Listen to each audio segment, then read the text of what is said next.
Hi, Leather Rock here. Welcome to my channel.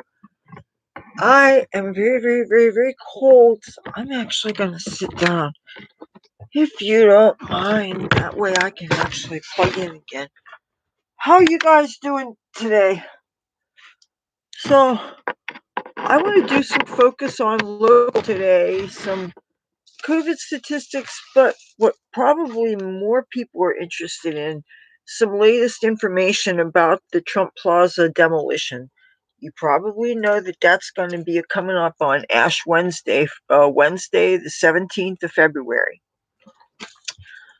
Um, First of all, can everybody hear me? I hope I'm not having any problems with the microphone. I didn't see any problems with it when I last tried. Uh, I want to start off with the just a little bit about the Atlantic County COVID statistics. I checked the last was yesterday. We have had a total of 23,379. This is from the Atlantic County site. Good. Thank you for letting me know. I'm going to try to pronounce your first name. Is it Beckham or Beckheim? See, I'm trying to read. I never want to disrespect people with their name because mine gets butchered all the time when I'm at doctors' waiting offices. 23,379 total confirmed COVID cases. 113 new cases were in yesterday. Beckham. It was nice meeting you. Thank you for finding my channel. Um, Okay, so yeah, there have been a total of 503 deaths. But I want to try to get to some positive things. Now, they understand there's going to be a lot of people that are going to be coming into town to watch the demolition of the Trump Plaza, and they want to make sure that people do not get in any kind of danger.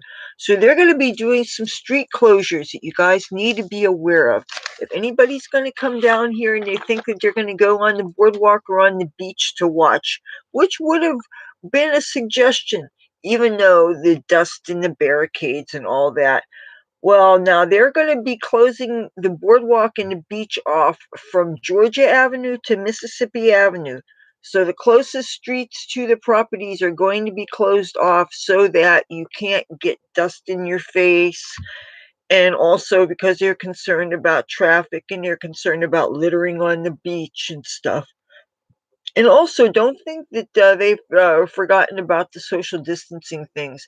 The latest things that the governor is doing now, you can have indoor dining. They did it just in advance of the Super Bowl, which, of course, oh, excuse me, I'm supposed to say the big game.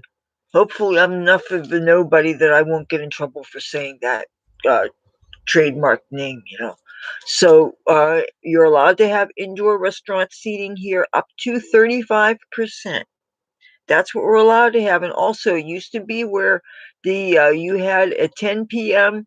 curfew. Now you don't have a curfew, so they can go back to having some of the nightlife things that they were doing. And I think that is a real great thing. Now, Bally's is going to be having a casino floor closure coming up just for a 38-hour period of time. That's coming up. Oh, you know what? I'm sorry I even mentioned it because I mentioned that it was going on, but I didn't say the exact day that that was happening. But it's only happening for 38 hours and it's not affecting the rest of the casino property. It was just a casino floor. That's just to fix, to update their tech stuff. I'm sorry I didn't write all the details. Something told me to go on a few more sites and get some more statistics before I went on tonight. I knew I wanted to do a live stream tonight. I have something else planned for Tuesday. And meanwhile, I have between now and Thursday to come up with something for Thursday. One of the things that I had planned, if not in for this month, definitely for next month, I have a fashion show that I have been planning that I have the wardrobe for. I was wondering whether I should just do it all here, and I'm sure editing would look better than trying to film it straight through, considering the time that sometimes involves when you're doing clothing changes, especially when you're being careful not to smear makeup on your clothes. That's a real issue. But if I have a chance to do some filming outside, that would really be wonderful. But then, what is the chance of decent weather this month or next month? There may be sunny days, but whether it's going to be warm, that's definitely highly unlikely. And the whole dealing with uh, bags of wardrobe and places to change, and plus, we still have a pandemic dealing with. So, but I do want to do a fashion show this month. So that is something as far as major plans I have. Something, one of two fashion shows that I have planned, and I'm thinking because there's something about wintertime I think is better for fashion shows, especially if they have a lot of outerwear and heavier stuff. It's much more comfortable to wear a few summer things, but mostly winter things in the wintertime than it is trying to wear even a few winter things during the summertime, as far as fashion shows go, depending on the kind of climate control you have. If you have air conditioning, then I'm sure that then the winter wear would be more tolerable in the summertime. But if you don't have air conditioning, I think that uh, the fact that you have even bare minimum wintertime climate control means that you could probably pull off doing all seasons in summertime, in the wintertime rather. Of course, I'm speaking from the experience of I have very minimal of heating for the most part.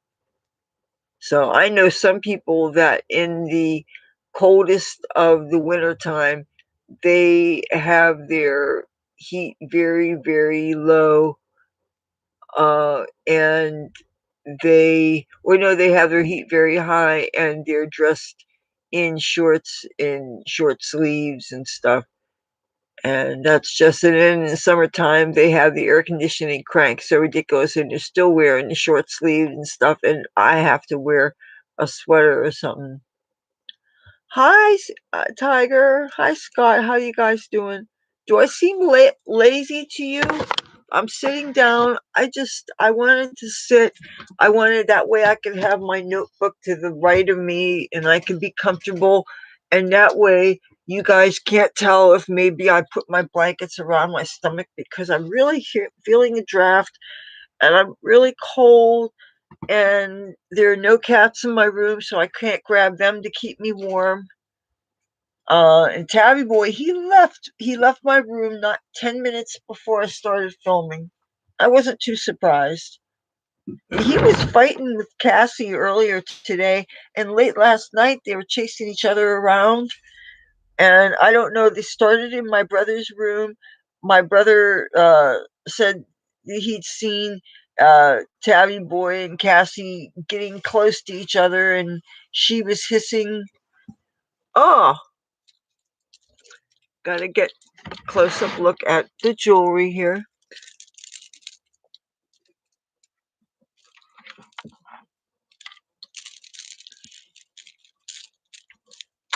Speaking of jewelry, I have been checking my mailbox every day. I'm waiting on an order by Wish, but I'm thinking, I'm really thinking of going, checking out some of the pawn shops around here. I always window shop, and I just want to just take a look at something. If I ever want to get anything real, I think I'm going to go in a pawn shop. Uh, I was almost thinking of getting a gold nose ring or a gold belly ring, but then I was thinking of, you know how it's so easy to lose balls when on jewelry. And if it's gold, a gold ball would be 30 or $40, and I would be so pissed off. And plus, if I had something gold, then I'd want to be wearing everything gold, and I'd always have to be worrying about whether my metals match and everything, and that's kind of stressful. So I said, do I want to get stressed out about something like whether the metals match? That's ridiculous.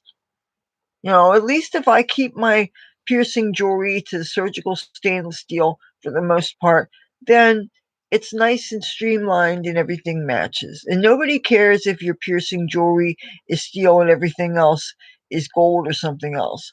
People don't care, really. If they get past noticing the piercing jewelry and whether it's foreign to them or whether they are very familiar with it.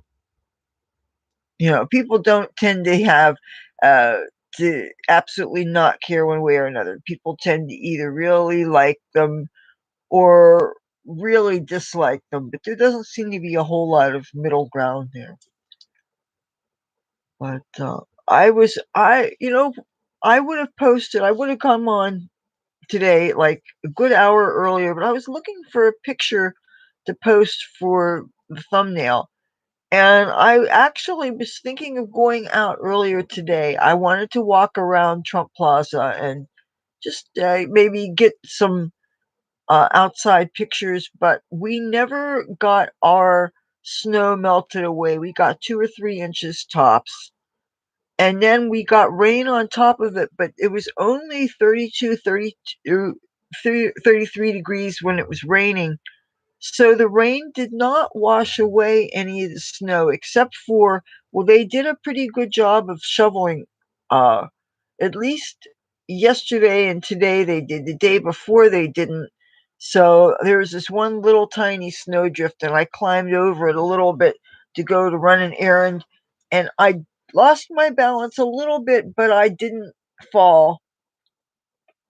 But they got rid of that little tiny bit of snow and it's totally shoveled today. But I noticed when it rained, it didn't budge. Like where it still was laying was the grassy areas, and the rain did not budge that at all. And if it goes down to the 20s tonight, there's going to be some icy bits. But now there's supposed to be raining, and it's supposed to go up to 38 degrees and raining tomorrow. So I have a feeling that since it's going to be 38 degrees, any more uh, of the snow that has been laying will be washed away, and that'll be warm enough to melt the rest. So, but now, if anybody watching this, are looking for other places to watch the Trump Plaza implosion, the city is thinking of you.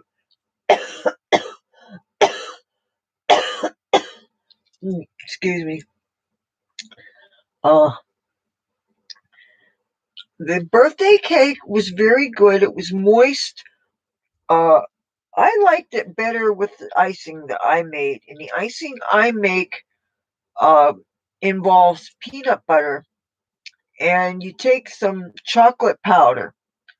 And I like to mix chocolate powder with some honey to get a nice paste going, and then fold that into the peanut butter. So it's basically peanut butter chocolate icing with the honey in it. And because I think that cake needs icing. My mother thinks it didn't need it. But the thing is that every time I get icing, like I go to Dollar Tree or something and I get a nice tube of chocolate icing, and then what ends up happening is if I run out of chocolate and I get a chocolate craving, then I end up getting a spoon and I end up taking the icing and I eat it out of the spoon. Actually, I don't use a spoon, I use a knife. I use a plastic knife, and that's how I eat icing. And that's terrible, but it's candy substitute.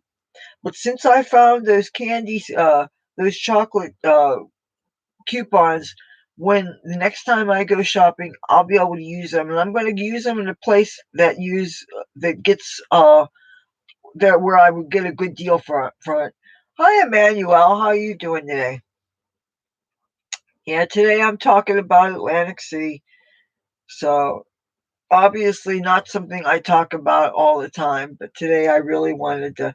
But I was going to go film outside, but then it was raining all day, and I don't want to get the computer wet, and I didn't want to slip and fall either. But I thought that I wanted to go out so that I could get some last minute eyeball if they cordoned off anything in advance, or if there's any new signs that I could see that I could report on, rather than depend on turning on to all the different local radio stations.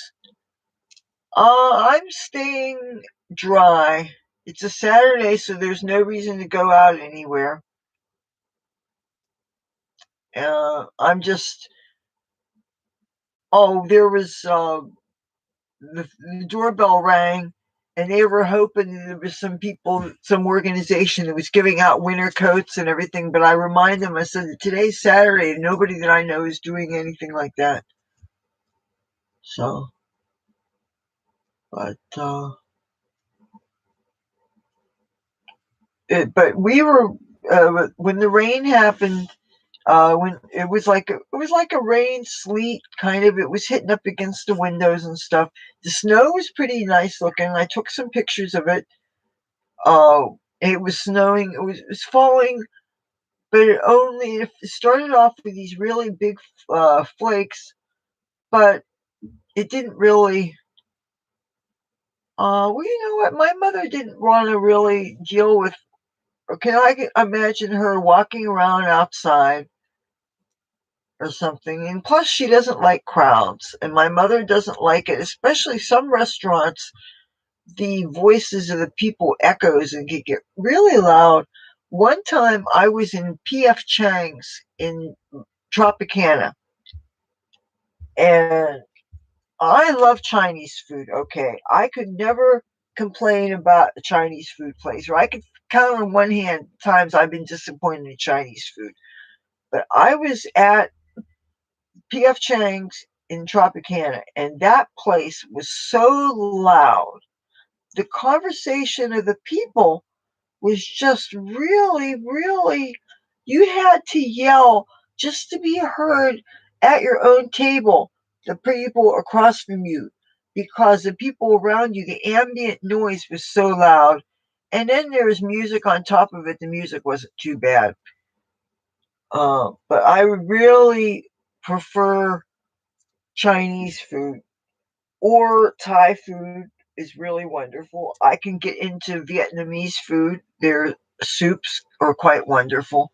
But Thai is probably my absolute favorite of the Asian cuisines that I love so much. I've never been in Nepal. If it's an Italian restaurant, I'm a little indifferent because so much of that kind of food is fairly easy to make at home. If it's a pasta and a tomato sauce, that's easy to make. And there's a lot of things that you can get restaurants on you can get recipes for so many things. I find there's not only recipes, but we watch cooking videos and stuff too. I'm gonna have to get a cat. That's what I think I'm gonna do. Let's get a cat. All right, it's time for a kitty. Come on, cat, cat boy or Cassie, somebody.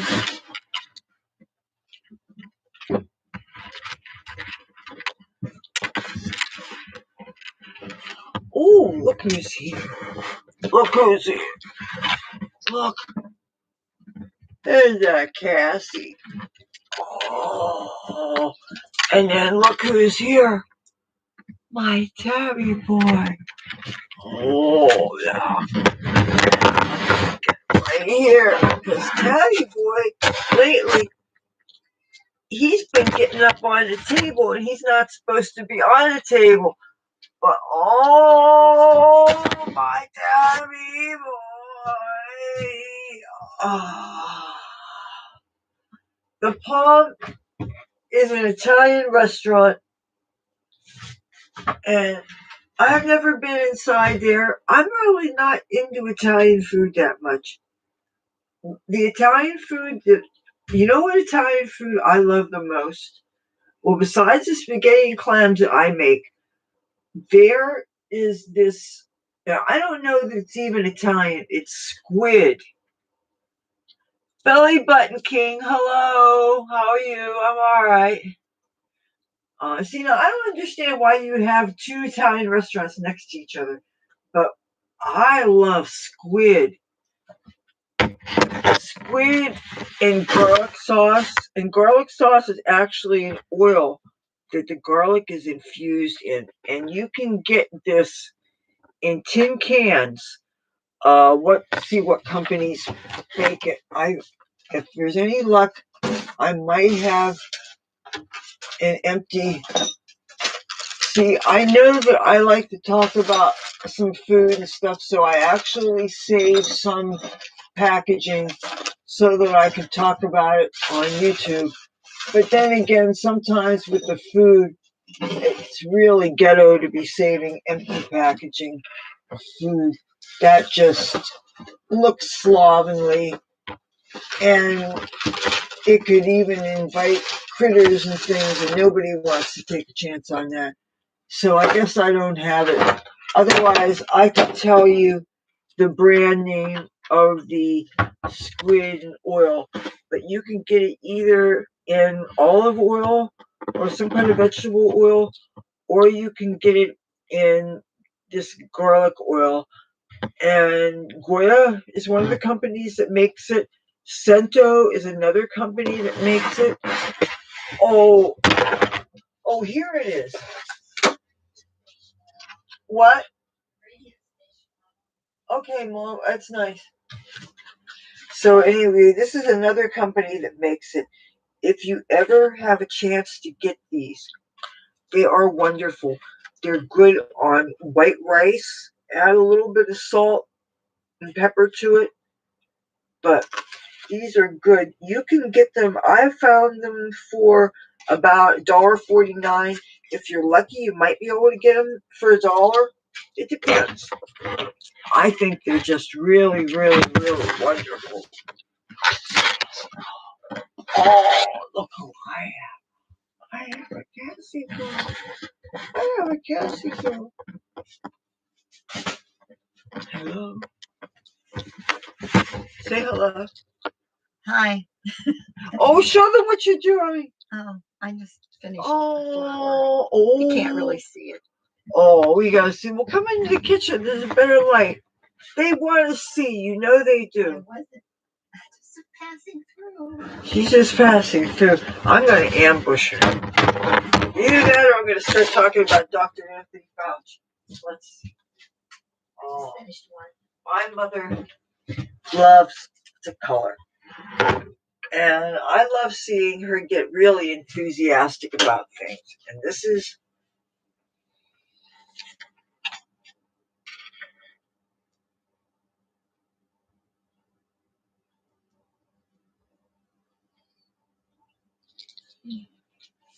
Well, oh, okay. Well, she's going back in her room. I don't blame her. It is so cold. I'm cold. I'm cold. I'm cold. Okay. And hey, belly button lover, look. I'm chilly. Okay. Oh, do you guys see that I'm wearing shorts? But I'm chilly. Richard Knight, hello. Oh, I have to tell my mother that you said hello. Richard Knight says hello. Oh, do you want them to say hello? Oh, okay. Well, she says hello. She's coloring. She's got a nice. Her room is so nice and warm, and she's listening to one of the radio stations that plays old time radio shows on Saturday nights. Me, you know what I was listening to before I went on here? The best of Sean Hannity, and then after that was Mark Levin. And yeah. Oh, did you see? It's a heart. So I'm gonna hook this back in. So yeah. Uh, okay. I'm sitting back down here and I'm putting this blanket on because I'm kind of chilly. Okay. And earlier today, what I had for my lunch, I had lentils. I first of all, I had two chicken legs, and whoever made them originally made them in a very very spicy something, and they were almost too hot to eat. But what I did was I put them in a 2.5 quart saucepan, and then I just stewed them for a while. I boiled them for like 3 hours, kept on adding water to it when the water got low. Then I cleaned and soaked a little bit of some lentils, and then I put the lentils in the chicken that I'd been stewing, and I just cooked the lentils until they were done.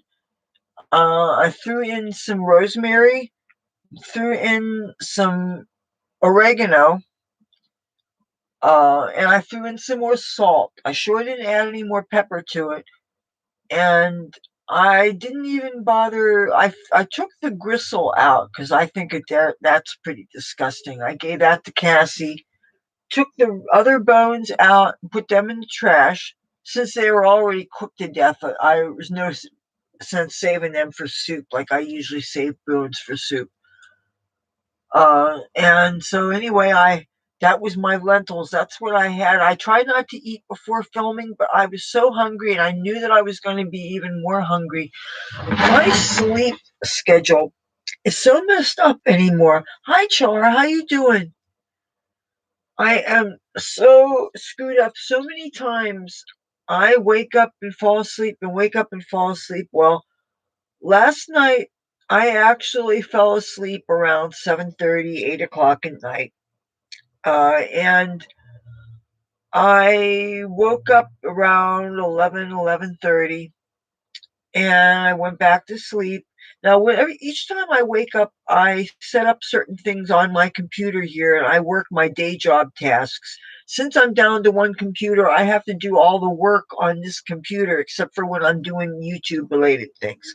And occasionally, I'll do other things with the internet that's not YouTube related and it's not work related, but I don't have time for a lot of things that aren't work related or YouTube related because there's only one computer and there's only so many hours in a day. So last night I fell asleep and I woke up again, and it was like 4:30 in the morning, almost 5 o'clock in the morning, and I still had the day's sunscreen and skincare on, and normally I would have the makeup on too, but I actually didn't wear makeup at all yesterday. I had no filming to do, I had no place to be, and I was actually able to get away with. Actually, there was an errand that I wore, but because I was wearing the face mask and I was wearing a hat, in nature what I was wearing, I had absolutely no face exposed at all, and I wasn't wearing anything that I looked like myself. So I was able to not wear makeup, and normally that's not something that I would even think to do. That's the one thing with this. Hell yes, I'm happy with the equipment. Okay. Oh, I forgot. Thank you for mentioning that. Okay, I want to see if you can get this in the uh in the frame here. Okay, let me move this back. Okay, see this? All right. If it does not fit, then you must have quit. Oh, it's a baby sock, so it technically doesn't fit. So, yeah, that's right. That's right. Now, I wasn't even going to bring up politics in this, but since somebody brought it up,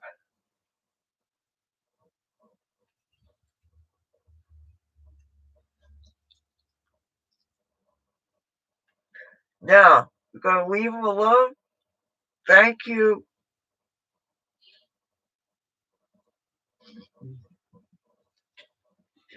Well, I think the reason why they did it is because when they're talking about the subject of getting witnesses, oh, can you imagine getting Nancy Pelosi on the stand, getting Maxine Waters on the stand, getting Maxine Waters and ask her about when she was saying, uh, uh, tell them they're not welcome.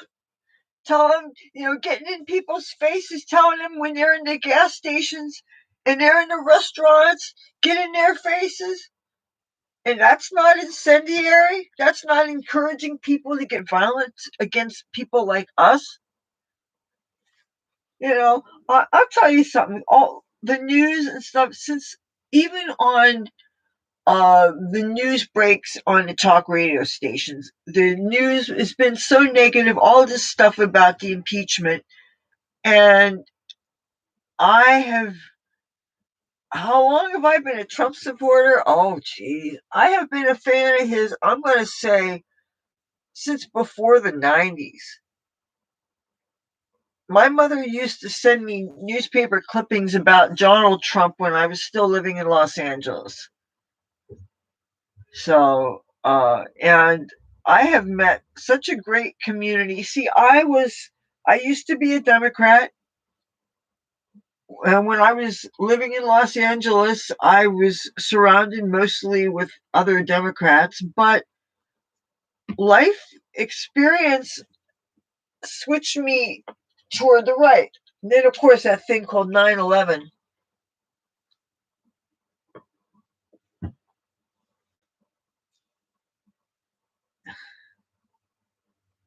I'm not going to say I don't find him attractive. I mean, and you noticed he doesn't date dogs. You know, uh, I wouldn't say no. Let's put it that way, okay? And the thing is, I'm not a person that goes after power. I just, I've always appreciated Donald Trump. You know, but that said, my type is not normally politician. Okay, but I am a very enthusiastic supporter of him, just like I was a very enthusiastic supporter of President George W. Bush. Because when 9/11 happened, that freaked me out real big time. Yes, he has nice hair. And I do like nice hair, okay? I admit that. I have nice hair. I like nice hair in other people. I notice hair. I know, I notice everybody's hair. Why not, right? That doesn't mean that has anything to do with why I vote for somebody, but I was as far as George W. Bush goes, I really was impressed with his leadership after 9/11 happened. And I liked George W. Bush enough to go to his inauguration. That should be telling you something right there. And it was so cold. It wasn't like Donald Trump's inauguration, where it was not that cold out. It was a little bit of rain, but it was in like the middle 50s. That was nothing. When George W. Bush had his second inauguration, I didn't go to the first inauguration. The first inauguration, I was as miserable as the Democrats were when Trump won. I wasn't happy at first. I was a Democrat when that happened. When that first happened, I remember waiting because it was my birthday, election day, and I was waiting. We waited like a month to find out the election results and find out that Gore lost. I had been in this Irish bar in Los Angeles called the Cat and the Fiddle with all these British guys hanging out. First of all, I hope I'm not going to be getting any kind of uh, lectures about cultural and appropriation because I'm not a social justice warrior. Okay, first of all. Second of all, these are not dreadlocks. These were, it's almost a combination of braids and dreadlocks. And the reason why these were originally cornrowed, at least in the front here, but they're very, very old. And so they have dreaded up. Uh, as far as my cultural heritage go, I do not come from immigrant stock. I come from colonial stock. My grandparents uh, got uh, the family tree done, and we came over on those very early ships in the 1600s. Most of my family's from Pittsburgh, Pennsylvania. So my father and mother both came here to Atlantic City to work over the summer. They met and fell in love, and that's how I came to be. Well, oh, that reminds me. That reminds me of some farm stock. Well, there, I wanted to do a separate live stream about the garden stuff, but I notice if I talk about too much about things, then YouTube decides to give me a age restriction. Like if I talk about weed too much, but so I'm not going to talk about weed at all. Okay, but these are my tomato plants, and I am going to grow some more lentils because they fix the nitrogen in the soil. But I am going to need to do a weed live stream about the final process of my harvest. So that's another thing that's coming up in the month.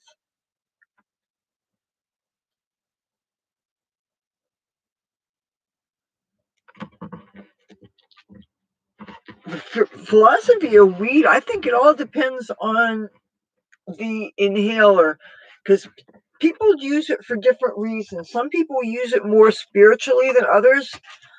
Uh, I admit I love this stuff. Okay, uh, I am not gonna say that there are times that I don't misuse it because I will smoke it every day if I can get my hands on it. There's nothing better than waking up first thing in the morning and doing a wake and bake. And I think one of the things I like about weed is if I am doing something where I need to focus, I think it really does enhance that. And it helps me really get into something and say I'm concentrating really hard about something or I'm doing things of a metaphysical nature. I can really, really, really, really get into it.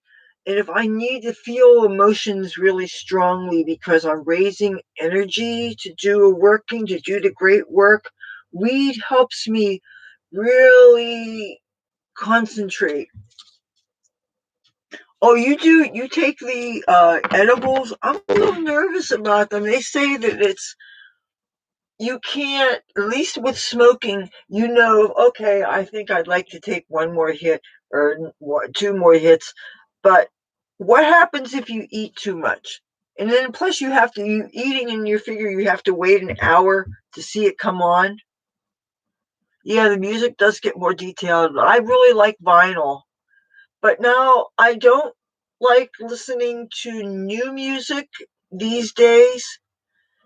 Um, when I get my bus, I want to find a used bus and I want to turn it into an RV slash YouTube uh, studio. And I'm going to show the whole process when I do this. And I'm going to be going all over the United States. And I plan on spending a good month in Colorado, partly because it's legal there. I'm very interested in spending some time in a place where it's legal and where I can maybe get some jobs in the cannabis industry, at least for the time that I'm there. Of course, I what concerns me is until we get full federal legalization, uh, I would have to worry about going across state lines. And what if the thing smells like weed? And what if my I smell like weed and my clothes smell like weed, and my cats smell like weed? And I don't want to get the vehicle impounded and myself a felony and a bunch of things happening. In some places, you can have under zero tolerance. They can totally take your vehicle, and that would suck, especially if that's what you're living under. Yeah. Now I know that you can also make tinctures with vodka and stuff, but the thing is, I quit drinking in 2004, so I would rather not do things involving alcohol. I'm so afraid of alcohol. I am afraid. Alcohol scares me more than drugs do, like amphetamines and stuff. Like, even though I gave up drugs, there's some things that I'm not totally against philosophically, like MDMA. You guys ever done ecstasy before? Real ecstasy, not that bunk shit that they try to pass off at the dead shows and stuff. I've gotten bunked on that more times. I only got the real thing twice. But you ever get a chance to do ecstasy? Oh man. Um. Now I know there's a thing called Marinol, which they look like giant rabbit droppings. Okay, but it's or like real big resin balls. But I didn't feel anything though. And I've tried a tincture under the tongue and I did not feel anything. And the thing is, I smoke every day if I can get my hands on it. And I prefer smoking good stuff as opposed to the swag.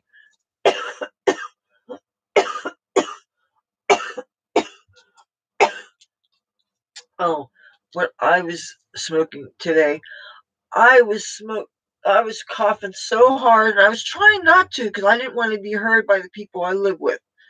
I didn't want it to give away. I didn't know anybody. I didn't want anybody to know that I had any. Okay, and it was just so harsh. It was tickling my lungs like crazy. Hey boy, hello, my baby. There's my sweetheart. Look at that baby. Oh, your baby. There's my yeah. Um, oh crap. Oh, but that's right.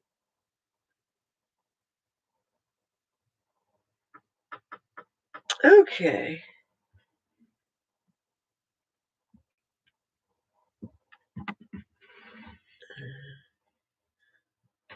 Yeah, YouTube's trying to censor what some of you guys say, and I just hit approve. And here's some was hot tea. It's been sitting out a while.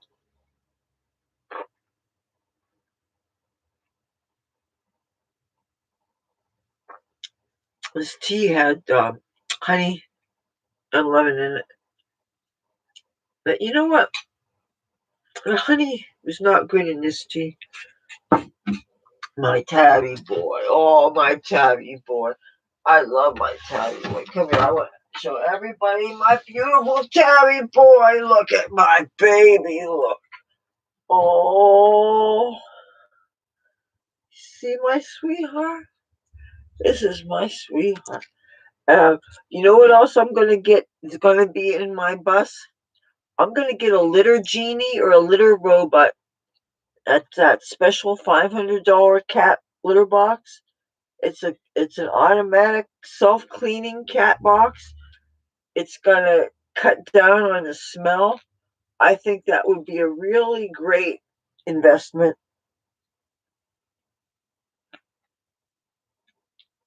No, I haven't. The last time I was in Los Angeles was 2006. So I know that it's changed a lot since I was there. I used to love to go to the Max Factor Museum that was on Hollywood and Highland. And because and another thing that I liked a lot was the Fredericks of Hollywood had a museum, and that's the place. That's my favorite place to go garter belt shopping. And you know what? Even though I have 3 or 4 garter belts coming to me on my next wish order, which I guess I'm having maybe 3 more weeks to go on waiting on that. I think I may have to break down and order from Fredericks of Hollywood. Victoria's Secret does not sell standalone garter belts in their stores anymore. Last time I went to the one here in Atlantic City, they did not have a single garter belt. And I was so disappointed. A friend of mine took me, she had a couple of extra uh, uh, gift certificates. And that's the one thing I really needed. Hey, oh, it's cold here. It's like 32 degrees out. And I'm going to take a look out the window right now. It's raining right now. It's supposed to rain. It's supposed to mix garter belt, not garter bra, garter belt. Here. Okay. This is a garter belt. Okay? The thing goes around the waist. Okay? And it has straps here and here. And they hook your stockings up. And I had as many as like 16 of them at one time. No, it's like a belt. It goes around the waist and the straps go down. Uh Here. I have a whole bunch of them all together in the grow room. I'm trying to see. I have very little in the way of furniture. It was just as well, because can you imagine storing it? These things are garter belts.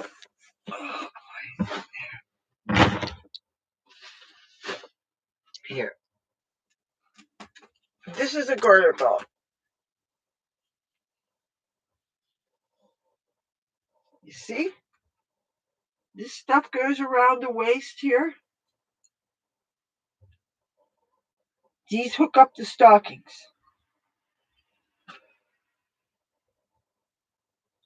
Bras, because I'm not big, I've been able to get away with really cheap ones. I've spent $4.99 on bras. I've spent, literally. People that are built bigger, they have to invest in more support, and they could spend $30, $40, $50 or more. But anyway, these are garter belts. Bras are a lot easier to find than garter belts, I think. So I'm closing that door. And I'm going back in my room because I am cold. And instead, I was thinking of thank you, thank you, thank you. And this sweater, I'm only wearing this because it has the heart on it. And I thought that it would kind of be nice since it's so close to Valentine's Day.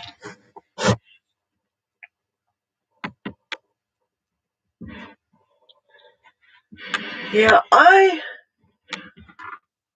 am not necessarily impressed with designer things. I appreciate beautiful things, period. And frankly, if it's something that's thousands of dollars or whether it's something that I found at the dollar store, it doesn't matter if it's beautiful. Like, I buy these things on wish.com, and they have a lot of absolutely gorgeous jewelry there for very, very, very, very, very cheap prices. Of course, you have to laugh at all these things that say 18 karat gold, and you know it's not real. But there's something that I want to show you.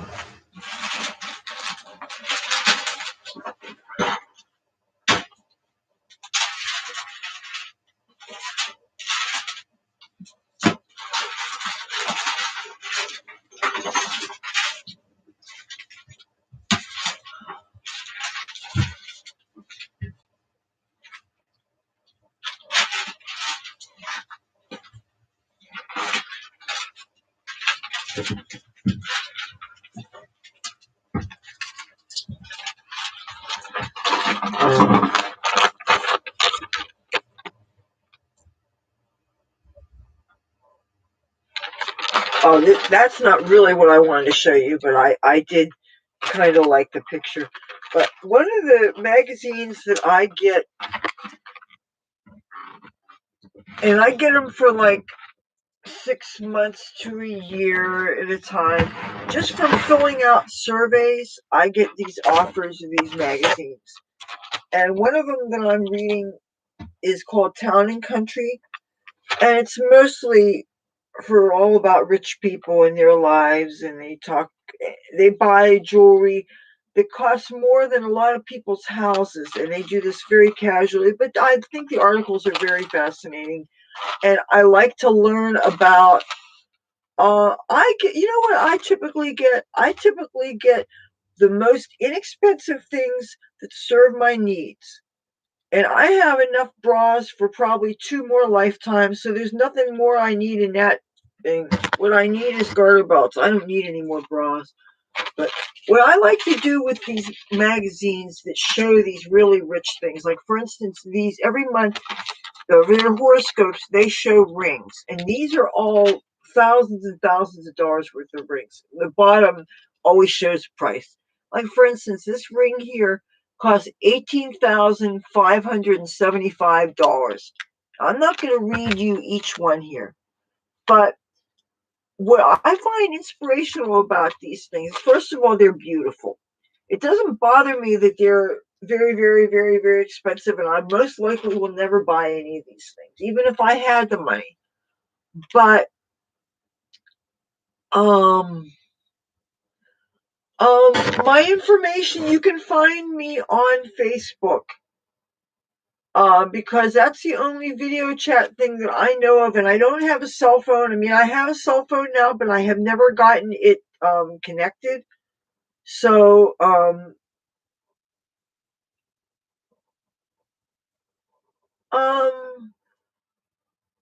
it's up to the person. This is a really great time in life for fashion. There are no rules. There are men that like Patrick Styles that think, why limit yourself to just the gender, the clothes of the gender that you were born with. Um, you can be kind of conservative in your dressing and stuff and still show a little bit. It's up to the person. You can let them show or you can keep them hidden. I think it's really it's up to the personal comfort level of whoever. We've had some trailblazing entertainers that have done some daring fashions that have given the public ideas. Like, look at what Madonna did with the cone bra. And also, there are things where you can take a bra and you can put it on top of an outfit if the bra is more attractive than the clothes.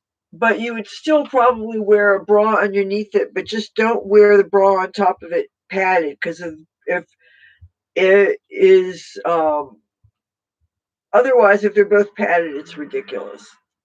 And I think actually, the more you're secure within yourself, the less you have to do things that are very artificial. So, yeah, I knew that I was going to go live today. I wanted to do an update about what was going on here in town because some people were talking about maybe coming in town to watch the implosion.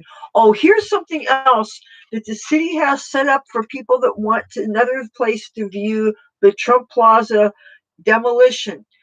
Atlantic City used to have an airport called Bader Field on Albany Avenue. Okay, they have space for 4,500 cars. They're charging $10 a carload to watch and view from Bader Field. That said, you know that is where you see the skyline coming in, but you do get to see the row of casinos that are on the boardwalk, and that is a place. So you figure you're going to be approximately 2 miles away, and you can watch it from there, and you can come into town and you can bring your video cameras and all that. And of course, I can't guarantee that you might not have people in the car next to you that might not have their car stereo or whatever. I am going to live stream that day. It's going to be Wednesday, Ash Wednesday, the 17th of February. Now, my normal posting days are Tuesday, Thursday, and Saturday. That means I have the unenviable proposition of doing a post Tuesday. Oh, yes, this is going on 9 a.m. This is not an afternoon thing. 9 a.m. So I'm going to go on between 8:30 and 8:45. I'm going to start. I'm going to film from my kitchen window.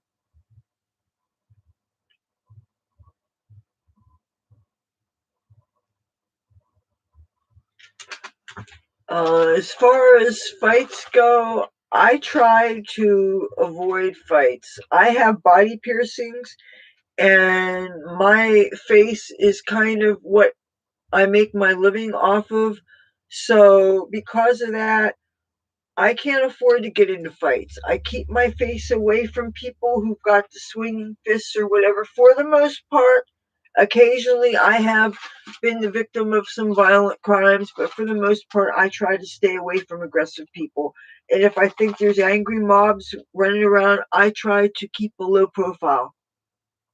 I finally took my last Trump sign out of my window, and the flag that had been hanging outside and looking kind of raggedy. Well, it was looking disrespectful, and I would never want to disrespect our flag, so I took that down.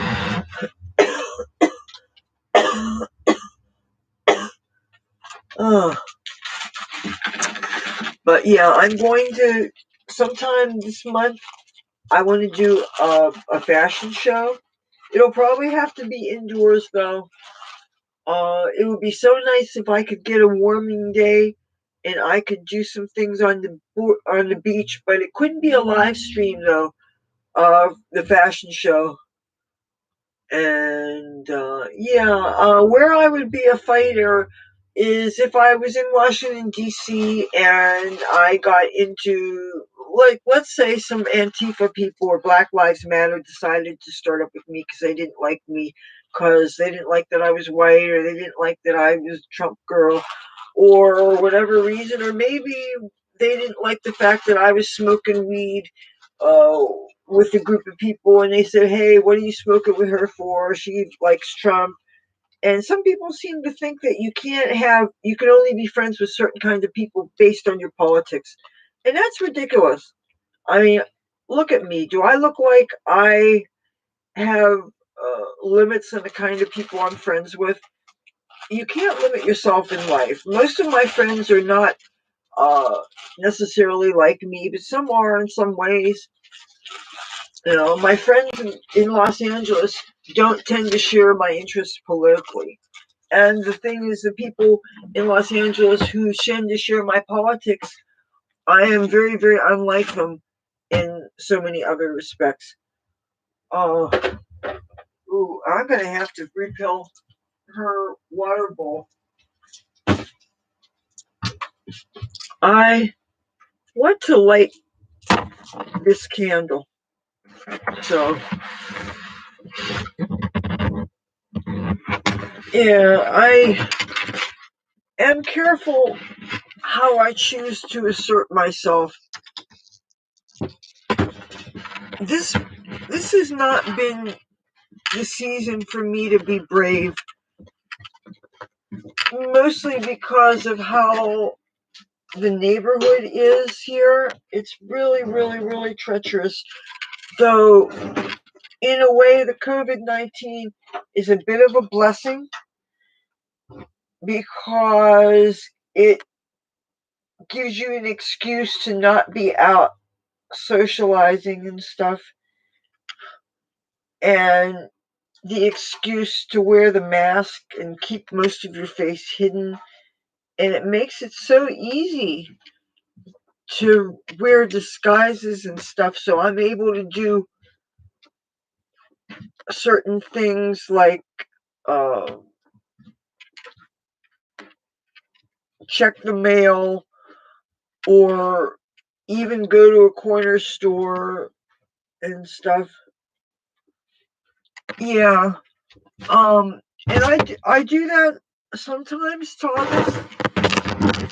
One thing you have to think about when you're wearing blacks and whites together like that is that you can get fuzzies from one color can come off on the other, and it can sometimes come off on your white clothes and make it so that it's harder to keep them clean. So that is one thing you have to think about. Um, Let me come right back in here a second. Hold on.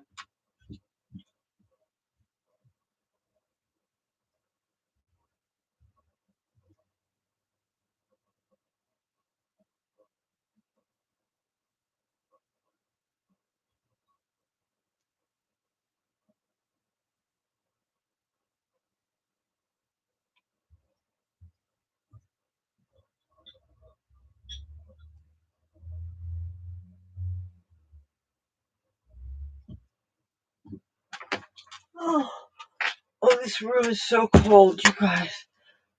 Oh, matter of fact, want to find out how cold it is in here? Hold on. Hold on.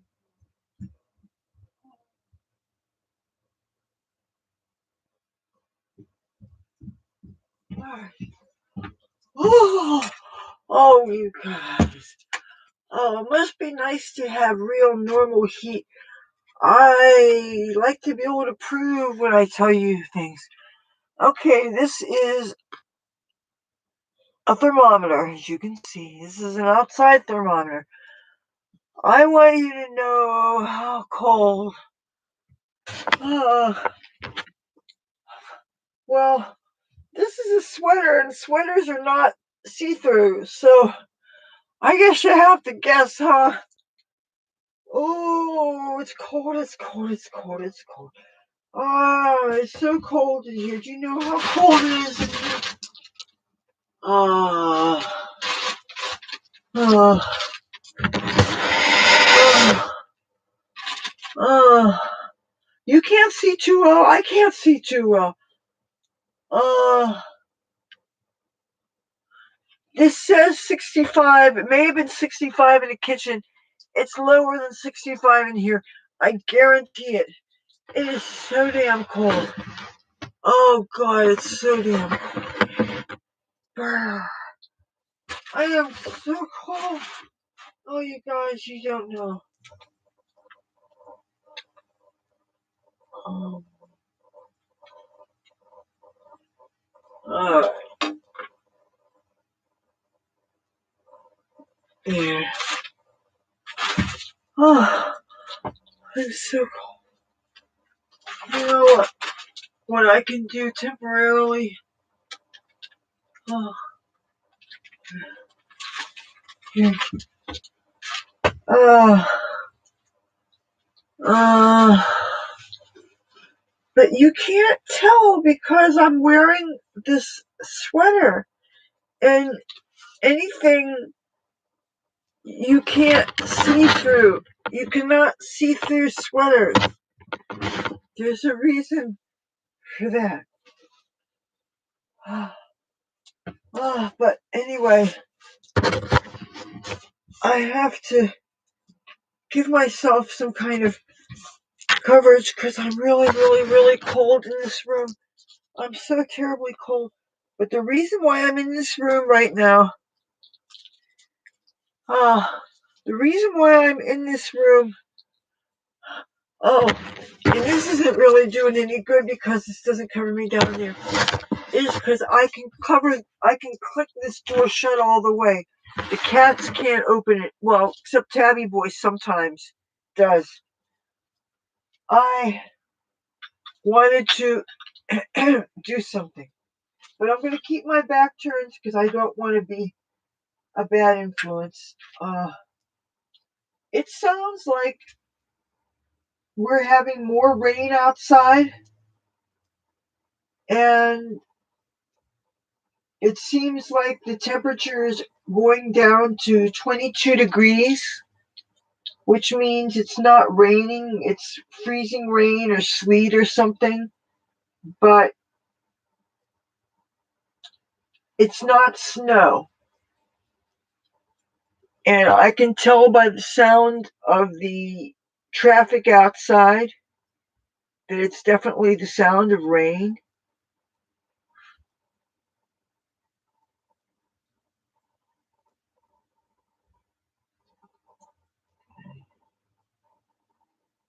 Sorry my back's turned to you, but I really need to be able to pay attention to what I'm doing.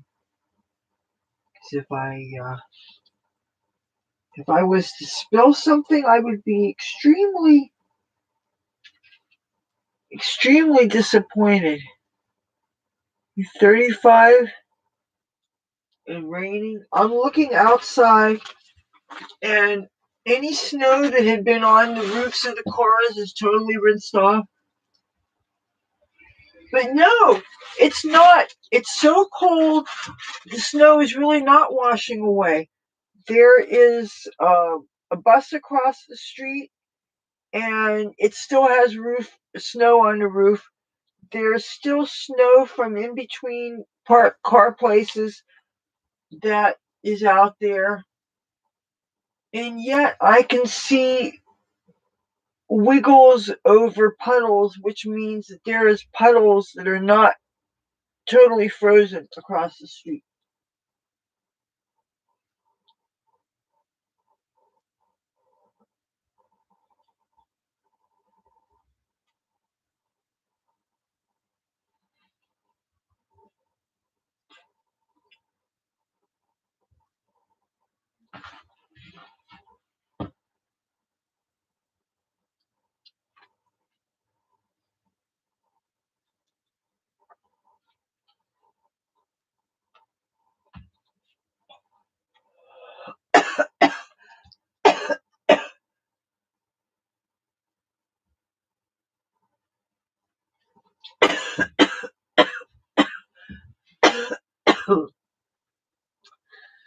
Oh, get my eyes water. Oh, it's always a good way to find out if the makeup is waterproof.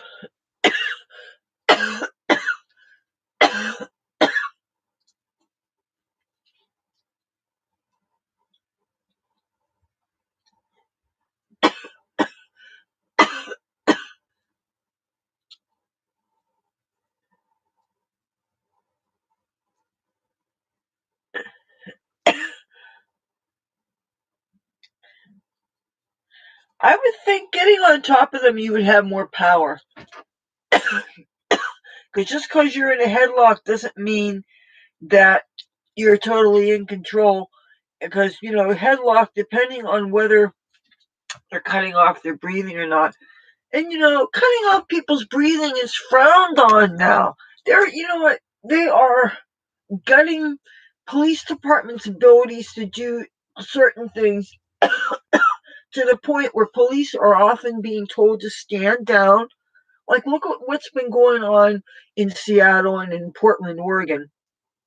And it's really sad. I spent a week in Portland, Oregon before, not recently. This was back when I was still living in San Francisco.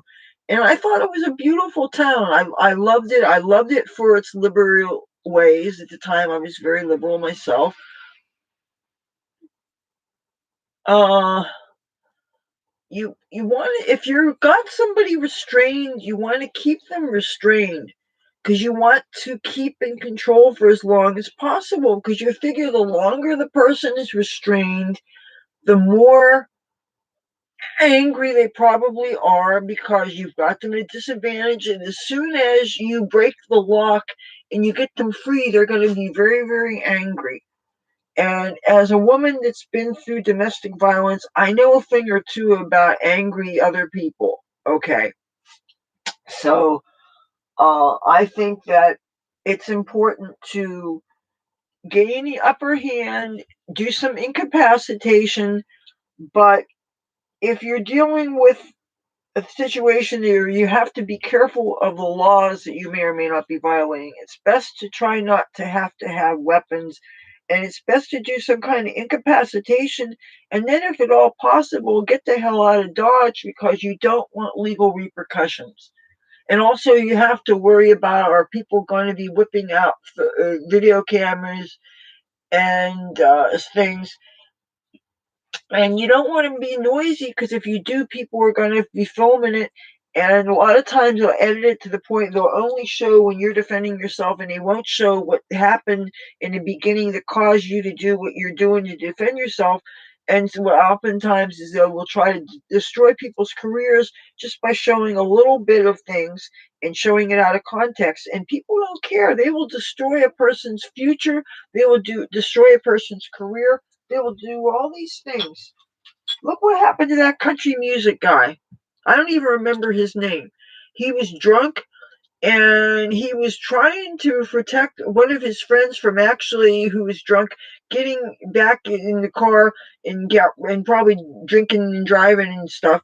And I guess he woke up a neighbor, and I know what it's like to be disturbed by noisy people. But I would not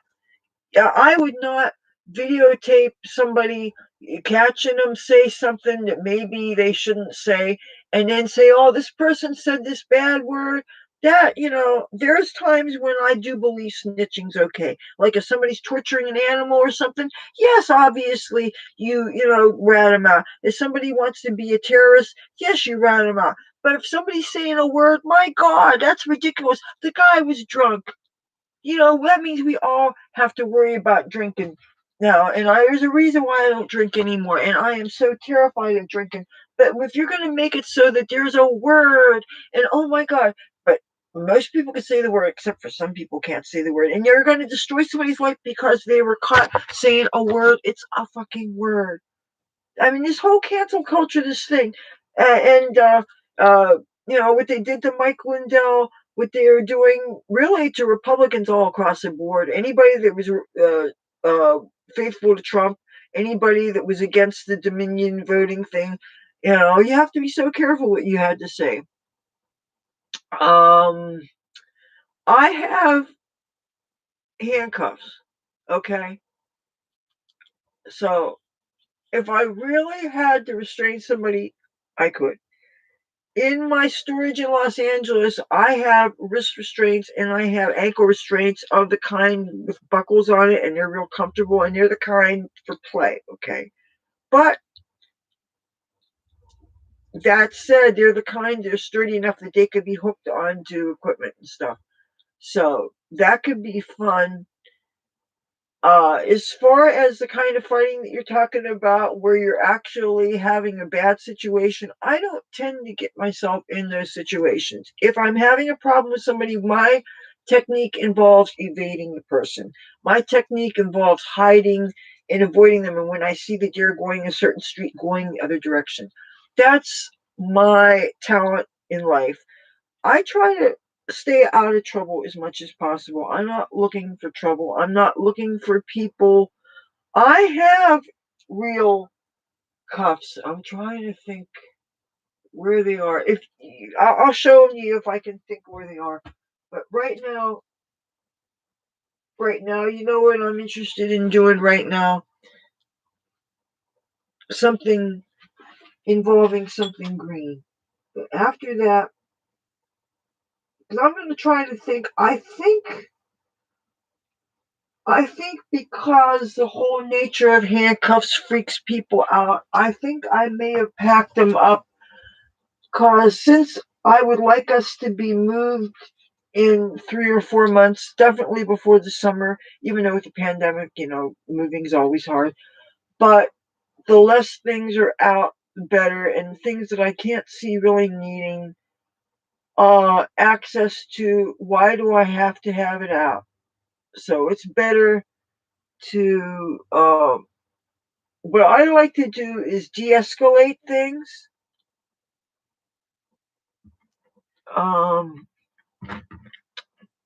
I know some people that refer to cuffs as bracelets, you know, but I'm very pro police. I support police. Well, maybe because the older I get, the less what I do is illegal, so they're not my adversary.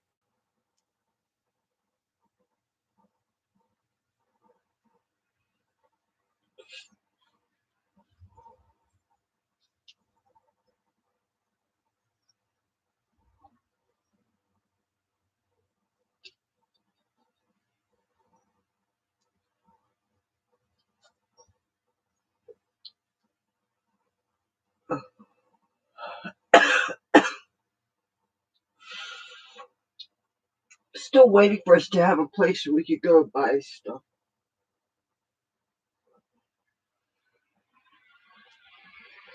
And I'm telling you, I will not subsidize the gangs. There's places where you can go. Uh, I don't know. I think it all how bad fighting is depends on a lot of things. Depends on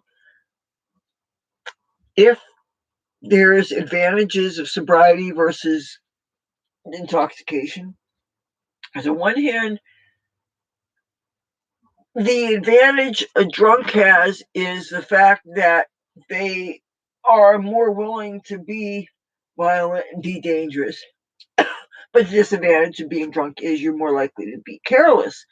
But if you're an innocent, sober person, you might not, it might not occur to you to have the aggression and the all the combination of things that a person who's intoxicated may have. So you may not anticipate that you even have to worry about the things that the drunk person is doing. But that said, there are always, always, always advantages to having a clear mind and being sober and being able to protect yourself, even though you may not have physical strength to rival that of somebody who is a foot taller than you, still being able to think clearer and being able to look at bigger picture things and being able to think not only about how you feel in response to other people, but you're able to think of and anticipate your uh, impact on other people. That's the main thing that sobriety gives you, as opposed to uh, not. When you are not drinking alcohol, you are able to realize that, yes, I can have impact on other people. I can bother other people. Uh, and you have to think about, you can't be careless and you can't be selfish. You have to think about there are implications to yelling and screaming at 4 in the morning down a residential street, even if people might not actually say it, something. And it sometimes helps to know what it's like because you've been on the receiving end. So then maybe you think twice. But it also makes you think about the times in your life when you did drink and you didn't think about the people around you and didn't realize that maybe you were making other people miserable just like now they're doing to you underneath your window.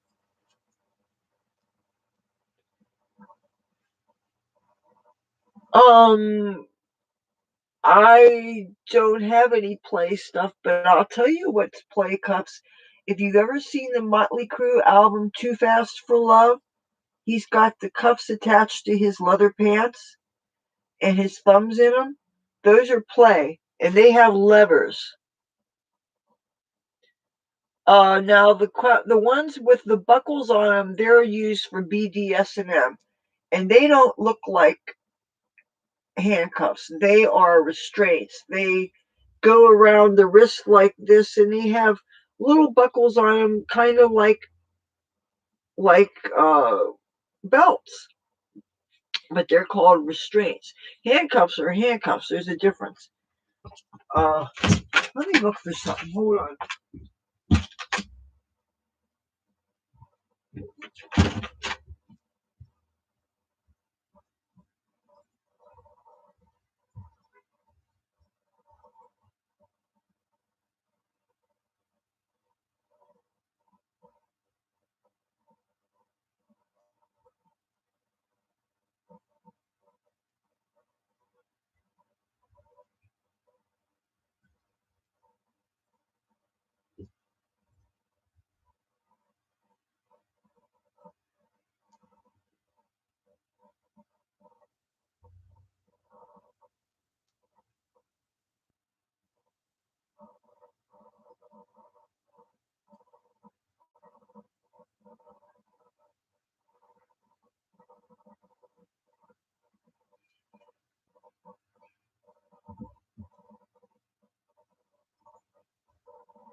I'm sorry. I thought there was a chance it may have been in one particular drawer, but it wasn't there. And and then I thought maybe it was in this one particular box that I had packed up, but I was pretty sure it wasn't there. So I think I really did pack them up because I was thinking about, how much stuff do I really need to have out? I packed up most of my belts already. Used to have them on push pins hanging up on my wall, but I found out that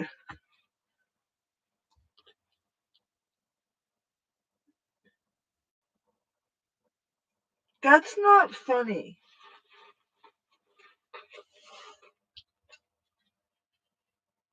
There have been videos of animal abuse, and that's one thing that I would not tolerate. If I saw somebody doing something in the street, I would get into a confrontation with them. This is all full of studded belts.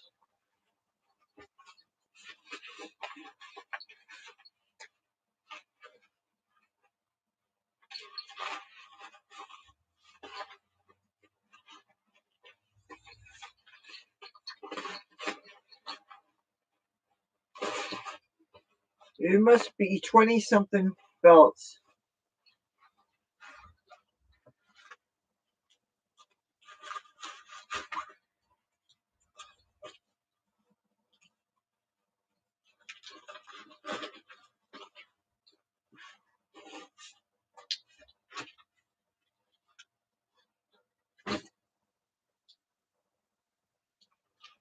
It looks like rain is still falling out there.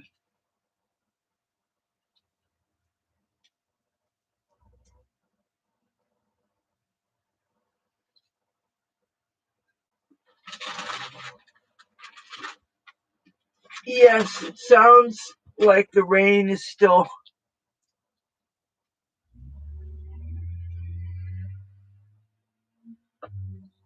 Well, the thing is, okay, people know or should know the limitations of whatever it is they're playing with. You should know better than to move yourself in such a way that you actually physically bruise yourself or something. If you're going to go like this to yourself and hurt yourself, then you have to fall under some personal responsibility there. And if you're playing with another person, the whole concept is safe, sane, and consensual. And the person who's with you is their responsibility to be watching you at all times and monitoring what you're doing. You can't be irresponsible. It's that's why they have classes and stuff where people actually learn from people that have been doing that stuff for years. And you got to learn about pressure points, for instance. You got to learn there are places where we have nerves, and if you hit the wrong nerve ending, you can cause partial paralysis. Did you know that just with plastic bags, if you're carrying, okay, by plastic bag, I'm going to use my Christmas tree as, as a as a demonstration. You're going to learn something. You watch my videos, you guys are always going to learn something. Say you're coming home from a grocery store. Now, they're going to be making these illegal plastic bags. Stop it, Thomas. I'm talking about plastic and nerve endings and nerve damage. Say I'm coming back from a grocery store and I've got some heavy bags. And I've got in my hands, all my fingers have bags. My thumb's got this heavy bag. And you know how bags get heavy. And they get heavy. And they get heavy. You see what I'm doing here? Imagine that was heavy. You know what I would be doing? I'm cutting off circulation. So not only am I cutting off circulation, underneath here, there are nerves. Did you know that if you have enough circulation cut off and you hit the right kind of place, you can pinch nerves? You can do temporary damage yourself. So if you know somebody who is a receptionist, they have to do really fast typing. If you know somebody that plays piano, plays keyboards, if they are left-handed and they play bass, you can do nerve damage with plastic. You have to be very careful. Same thing if you use those zip tie things that the police use for temporary um, restraints. Like when they, instead of using their police, when you're using crowd control and they've got a whole lot of demonstrators, they call them zip ties, I believe. They can do damage. You can cut off anything that cuts off circulation. You can really hurt yourself. Okay, even garter belts. Did you know that if the stocking is too tight around the leg, you can cause burst blood vessels? And they look like little firework tattoos, but they call them spider veins. That is caused by cutting off the circulation. If you wear things that are too tight, you have to be really careful. All the things that we do because it's attractive and it's fashionable. They say even some skinny jeans that are too tight below the knee. You have to worry about so that when you bend your knee, you hurt yourself. That's why leggings are probably better than denim because denim is so constricting, whereas stretch pants don't cut you off, they don't hurt you as much. You have to think about your safety and your comfort. Let me see what is in my room.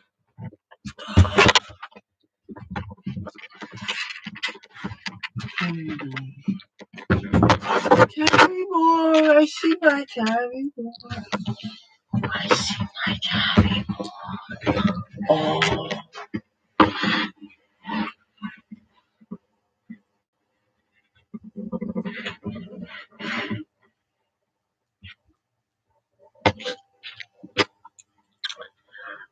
Play cups, I think, are mostly used for fashion shoots. That's what I think. I really think that that's what they're mostly used for.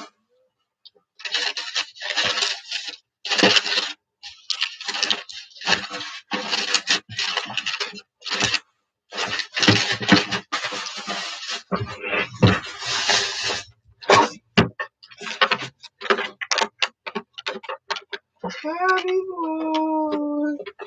I got my tabby boy. Oh, look who is here, my sweetheart. Oh, my tabby boy. Oh.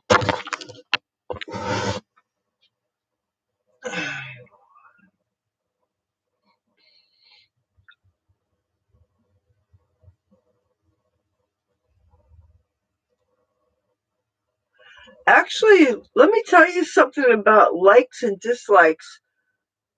Dislikes don't hurt me at all. Dislike to the YouTube AI, that algorithm that actually controls things, a dislike is still counted as engagement. So even if everybody gave the thumbs down, it wouldn't make things worse for me. I think YouTube likes it if people are noticing uh, your content, and if people are making content and stuff, you know. Right, Terry boy? And anyway, I know that people don't watch it for me. They watch it for the cats because they got cat faces. Look, look at Terry boy. Look at that Terry boy. Look at that face. Look at that face. Oh, my Terry boy. This is my Terry boy. Oh, it's interaction. And I got a cat. I just don't want you getting caught in my hair. Thank you. You're giving fuzzies. Oh, did you notice I have New Jersey uh map?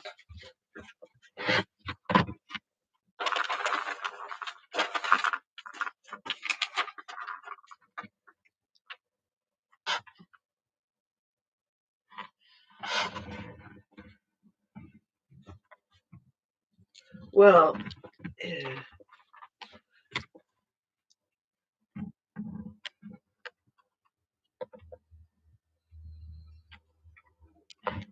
and of course,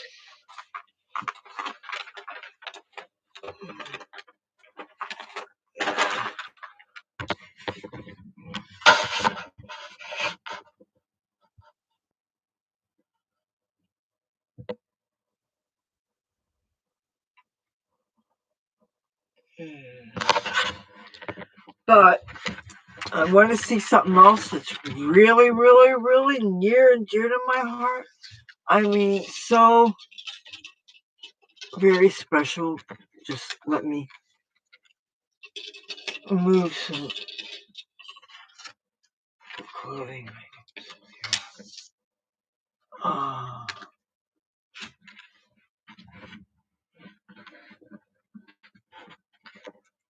I know you wouldn't know what this is. Let me get these. Throw this on my bed with everything else. Why not, right? Okay. What is this?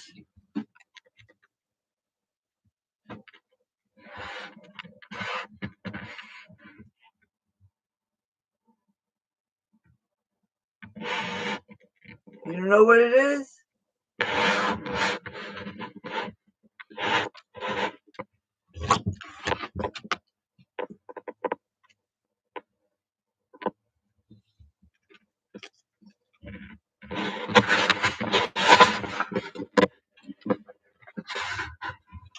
Oh, if I open up my computer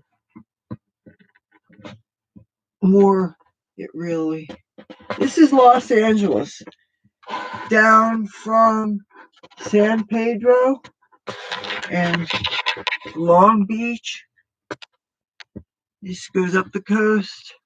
Redondo Beach, Santa Monica, goes up as far as Granada Hills, San Fernando, Burbank, where very important people in my life are living right now, but I worry about them because they were told they needed to find a new place by February, and it's a couple, and they do. She feeds a whole lot of feral cats, and her husband has Parkinson's disease, and that's a really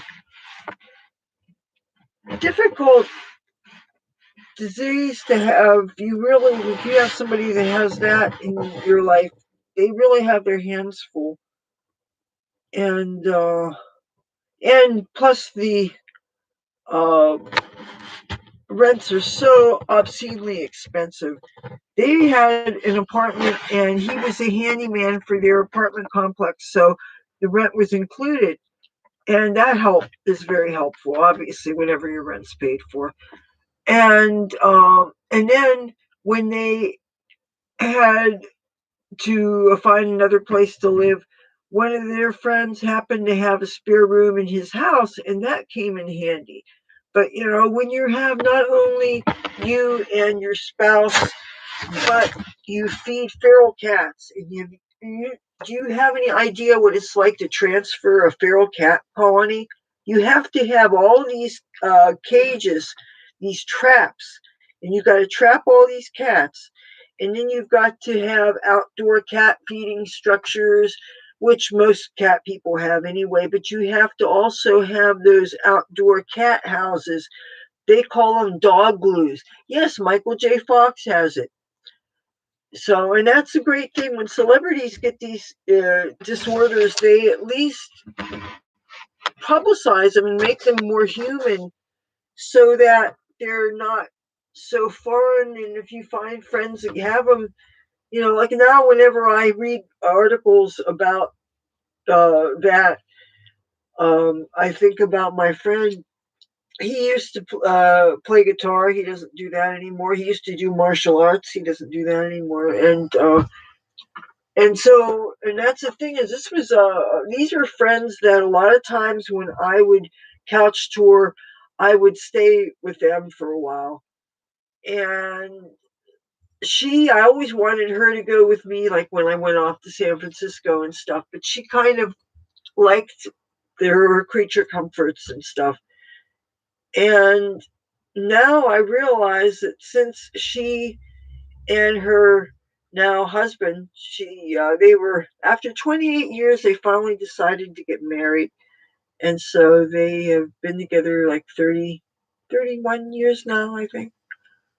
But he has that medical uh, thing to deal with. So their life is not easy. So whenever I think about how I'm not happy with my life, I'm thinking about what they're dealing with.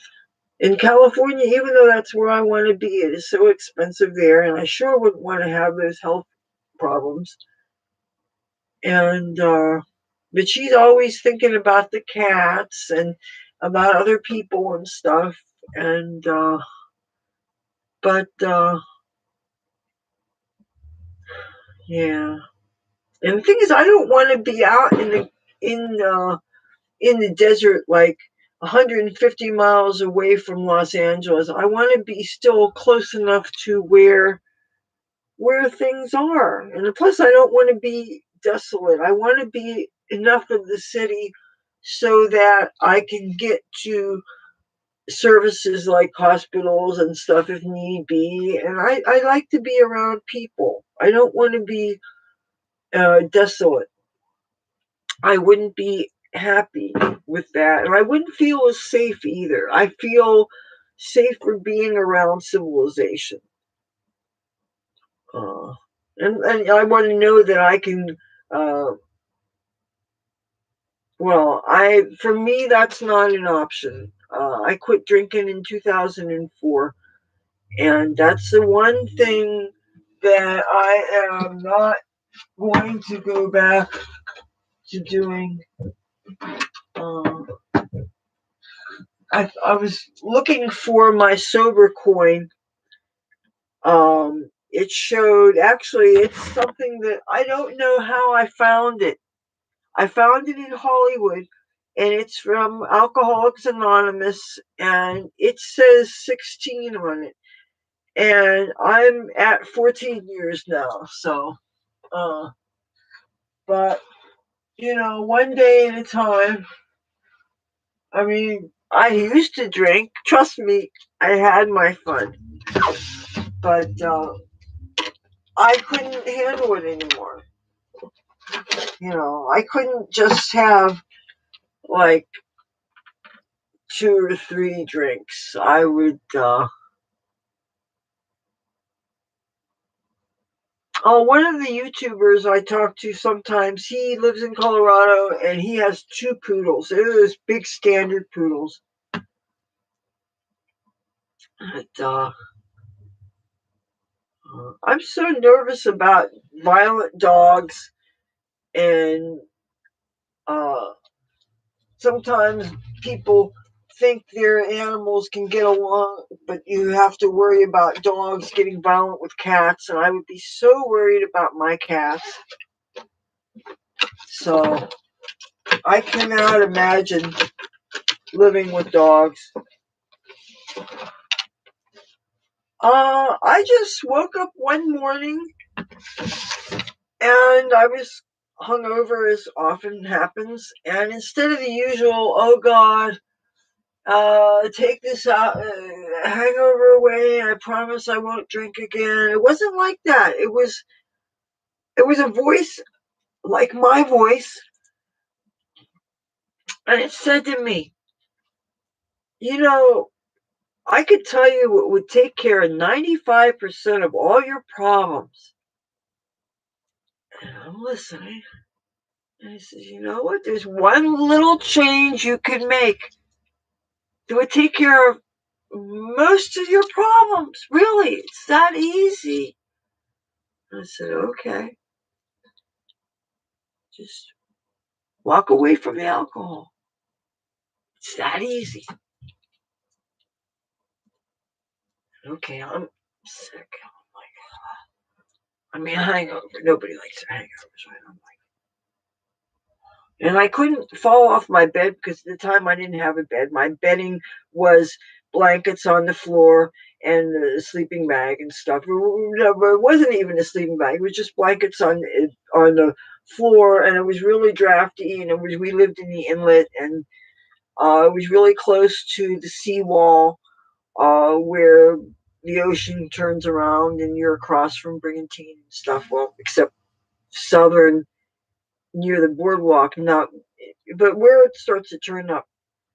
Yeah, but when Hurricane Ernesto happened, I had a web TV. It was before I got my first computer, and Hurricane Ernesto shorted out my web TV.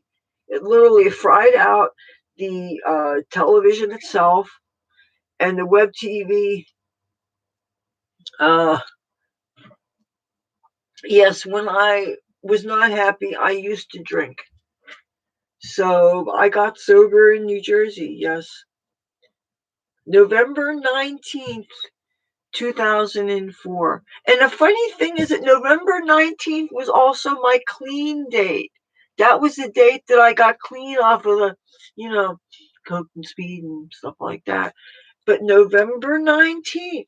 And the only reason why I know that this is true is because when I got sober off of the drugs, the calendar I kept about that, I brought back to New Jersey in December, right? End of the year.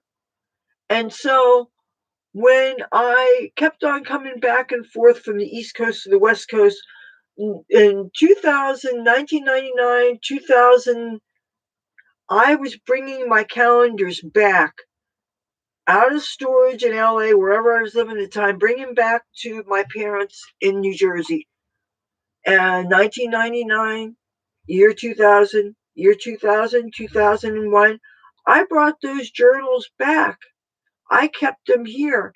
Every time I came back, I brought more things like journals and calendars brought on the East Coast. So by the time 2004 rolls around and I had my epiphany and I said, you know what would make my life 95% easier and take care of most of my problems? If I left the liquor alone. It was that easy. Even though at first it was one day at a time, and I looked up, I called the Alcoholics Anonymous number and I found out where my local meetings were. And I went to a few of them, but not too many because you know they do pass the hat at them. Anything that requires $1 or something, I don't really like things that cost. So I didn't go to a lot of meetings. But the whole idea of just don't pick up another drink. And I already had a copy of the Blue Book. They have many different versions of it, or not many, but like I don't know, every couple of decades they get a new updated version. When I was in Los Angeles, I had an old one that again I don't know how I got it, but when I got sober here, I actually got one from an Alcoholics Anonymous meeting, and it should be around here somewhere actually. And when the lady that originally had Cassie the Garden Cat died, she had an NA book, and I found cold turkey is the best way to quit anything. It really is. You know, the cold turkey is how my mom quit smoking. My mom smoked tobacco. And I was like, 5 years old. And I remember us being at the laundromat. My mother accidentally burned me with, she's smoking. They let you smoke in laundromats back in the day, and she burned me. It was an accident, of course, but I sure remember that. She felt really bad. Well, the doctor finally told her, says, you want to live to see your daughter grow up? You got to quit smoking. My mother got pneumonia so bad she was in the hospital for a week. And when she was sick, whenever she would be in air conditioning, it hurt her lungs. So she quit cold turkey. They didn't have patches and pills and stuff like they have nowadays. They had hypnosis was the only thing they had. But no, my father was not. But my father did not like tobacco. But my father was in love with my mother, and when you love somebody, you can overlook things. No. I don't like tobacco, but I've dated smokers before. If you got the hots for somebody, you overlook them and you put them on pedestals and you things that even though the logic in your head says, red flag, don't do it, that's bad, bad, bad. But you know what? And it's not about self esteem, it's that intriguing people cross your path, and what can you do? If you've been alone for years and you meet this amazing human being and you really have chemistry and they're really gorgeous, but guess what? They smoke. What are you going to do? If that's one of your deal breakers and the best people that are thrown in front of you happen to be smokers, what are you going to do? So then you hang out with them and then you're breathing the secondhand smoke, and that's a real issue. And by the way, with people like me, I get bronchitis. And if you're sick for a month and it's in you for a month, then it's really risky. My sinuses are going as we speak, by the way. And I know that the weed does not bother me sinus wise because I could have this happen if, say, I have the misfortune of not having access to weed for a week at a time. I might still get bad sinuses. So it has nothing to do with the weed. I don't want you to think I'm being rude, but I want to blow my nose, and I don't want to do it on camera because I don't want to be rude. And I'm gonna get Cassie after that. Do you like that? I get Cassie.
Oh, look what I got. Hello. Hello. Oh. Oh.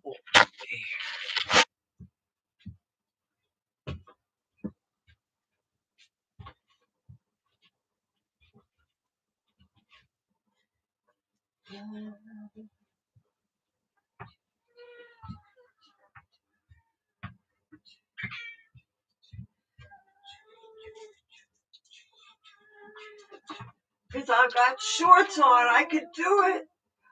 Oh. Oh. Oh. Oh. Oh. Oh. Don't you wish we could go out dancing? Huh? But we can't because then we get copyright strike if I try to film it. We could have a kitty dance party. Oh. Oh. Cassie dance party?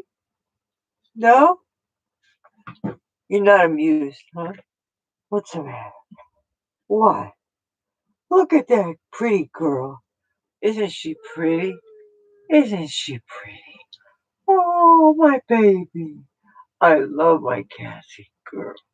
Yes, I love my Cassie girl. When my friend died, they found her dead body. She died of a drug overdose. And the men took her away. And I happened to find out that she was taken away. And I called every animal shelter I could think of. And as luck would have it, I'd taken some pictures with her in the garden. Took some headshots with her, holding her. And I was able to give them pictures, and they had her. And they said, "We think we found your cat." And the next day, I went.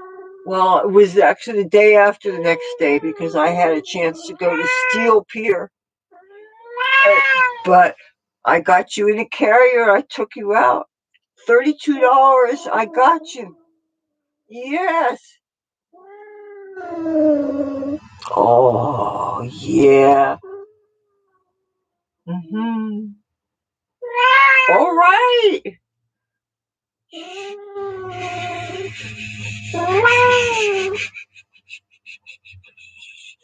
Calm down. Calm down. Oh, Tabby Boy's not amused. You want Tabby Boy? Yeah, okay, then. Oh, I don't want to fight. I don't want to bloody people. Yeah. Hello, Tabby Boy. Tabby Boy. Oh, I got my Tabby Boy. baby. Oh, my baby. Look at I got. Oh.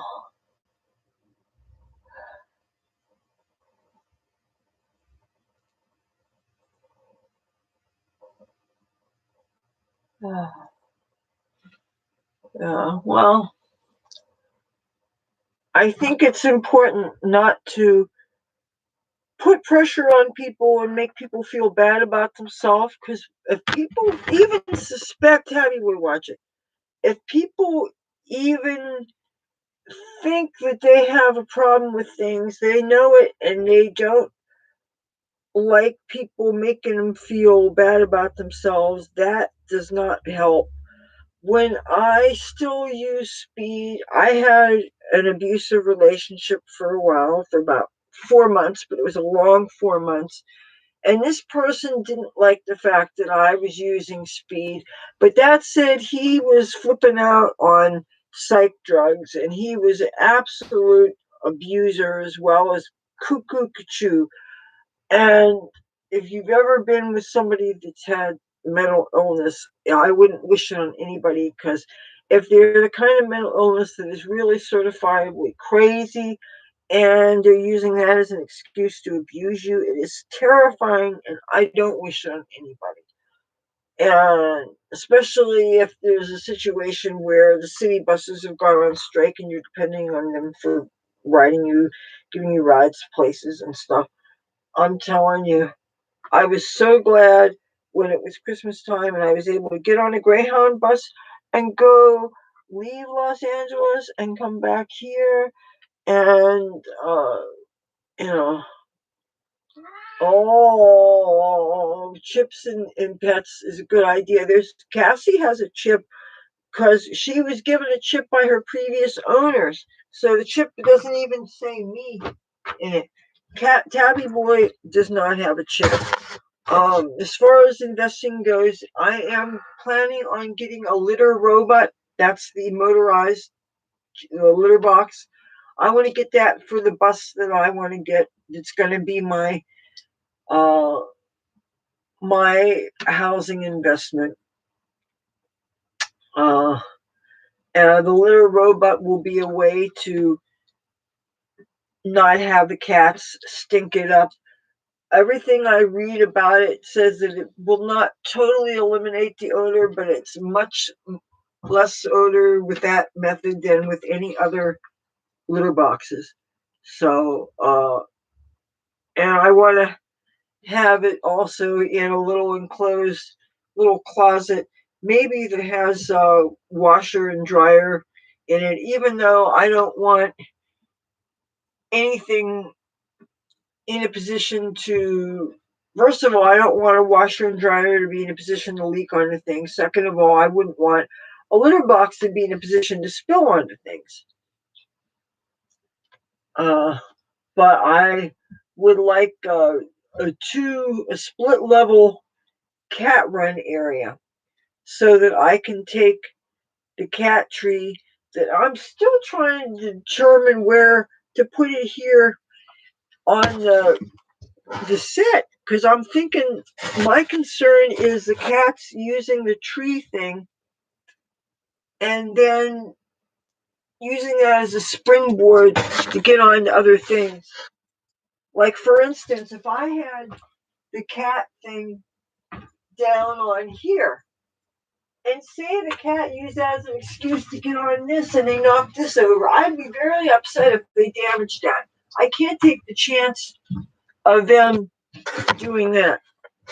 And say I have the thing and I put it closer to here, then say the cats make it easier to, because I mean, they get ideas. You can take a look at their faces and you could tell, Cassie especially, she gets ideas for where she could go airborne and where she could, surfaces she can get on. Uh, she has been talking about getting, and she's gotten up on here before. And I don't want that, knocking these things over. Oh, this is what I have been looking for. And I don't even know what they call them, but I'm about to show you. Well, first of all, I want to make sure that I don't. Um, this is balanced. I don't want this to topple over. How am I? You know what? How am I doing? Yeah, this is great. I'm so used to wearing skirts, I forgot. I don't have to worry about an accidental upskirt thing because these are shorts. So, but what I want to show you are these boxes. You see what I'm, well,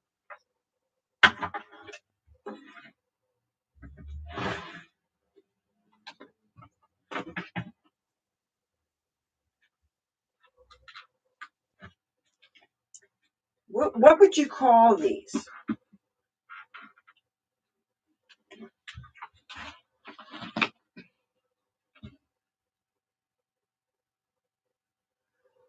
These are really great for organizing clothes. And this right here is just for my stockings, my non-black stockings. It turned out these were originally just for my purple and my green stockings, but it turned out to be my other colored stockings that are not my red or white stockings, and are obviously not my black stockings, and are obviously not my beige or whatever, which that would just go along with the black ones at this point.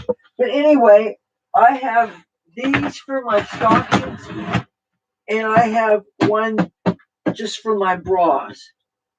I had a small one that was for my red and my white stockings. By small, I mean this size. And the thing is, it got so full, I had to bungee it shut.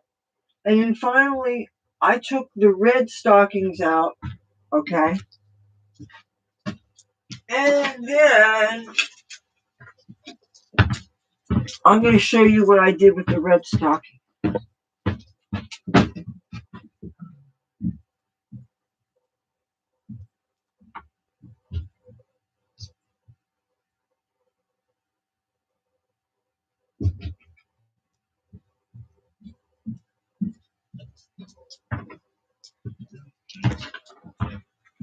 With the red stockings, I put them in this backpack, this little string backpack.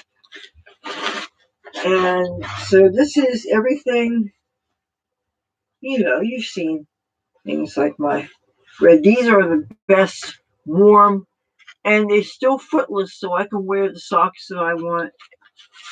But normally I keep my fishnets separate, but I've decided to go ahead and put the fishnets in with this too. But this is all my anything red, or red and black, or red and white.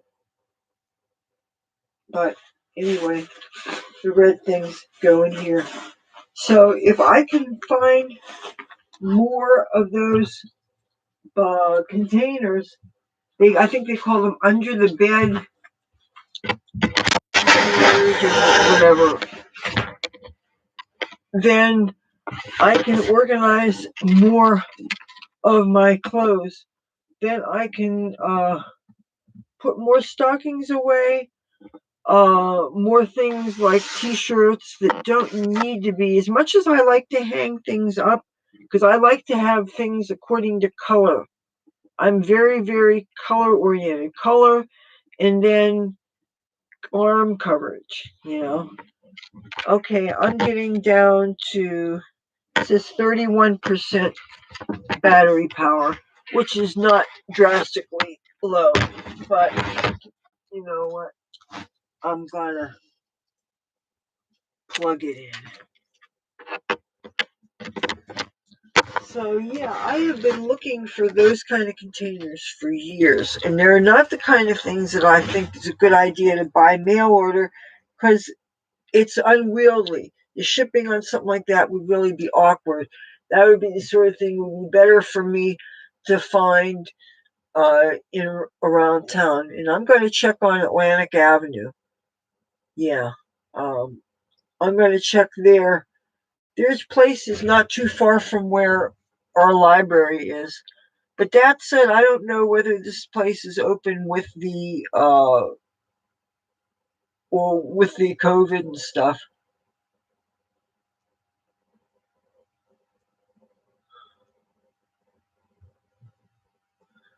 Yeah, this whole thing of where now the government's, the new president's talking about totally forgiving people's student debt, which is a slap in the face to everybody that either worked and paid their bills themselves, or they got scholarships, or they are.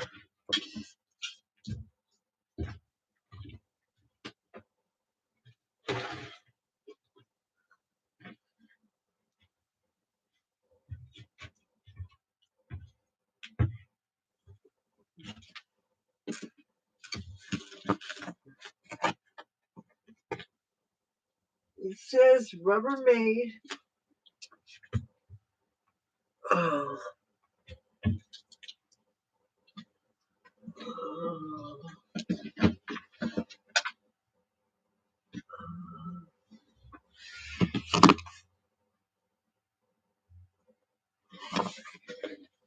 It says this thing about having a scent compartment, which oops, I didn't use. It just I want to get my clothes off my damn bed.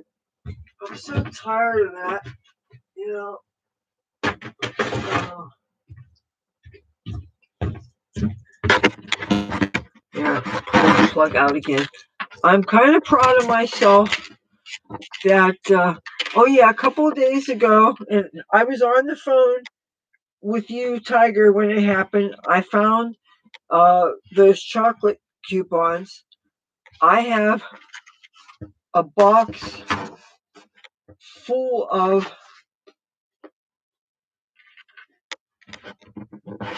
Okay. Oh! I have to be very careful because I'm cradling this computer in this arm. I don't know if you could see behind me, but here. Oh,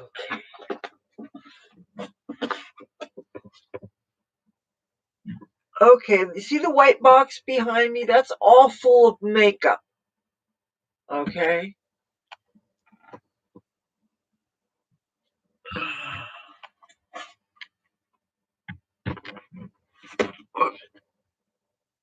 See? Now, some of this stuff, I think I may actually give up. Because some of it I really don't love. Even though, even the stuff that I first bought it because it looks so wonderful on the color monitor. Like, for instance, this Too Faced Then and Now palette.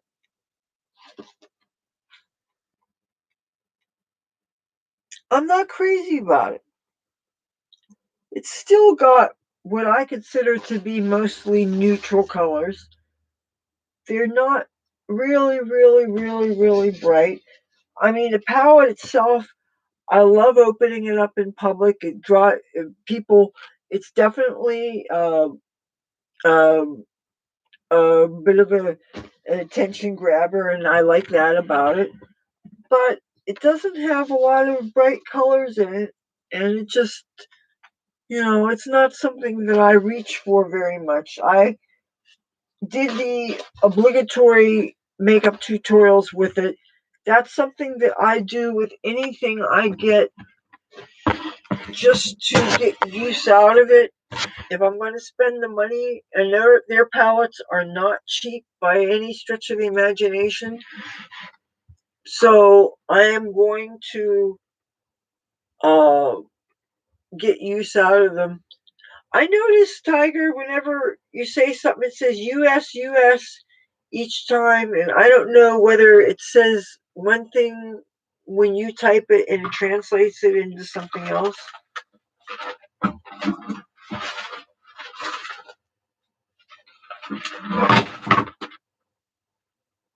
Uh, I think I'm going to try this recipe. Not this month, but I might.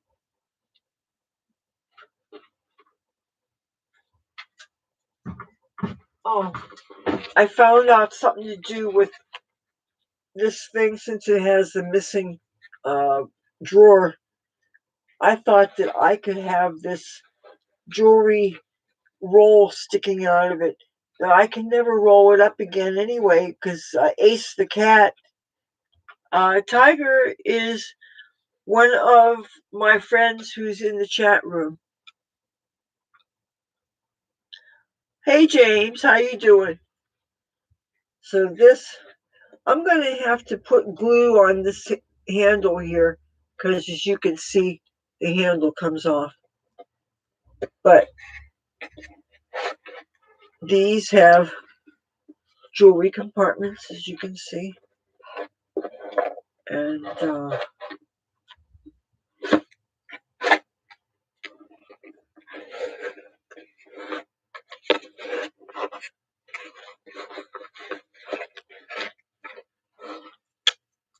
here.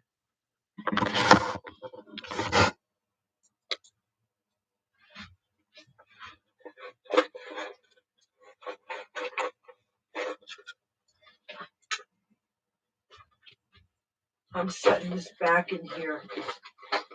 I don't want to just set that down any place.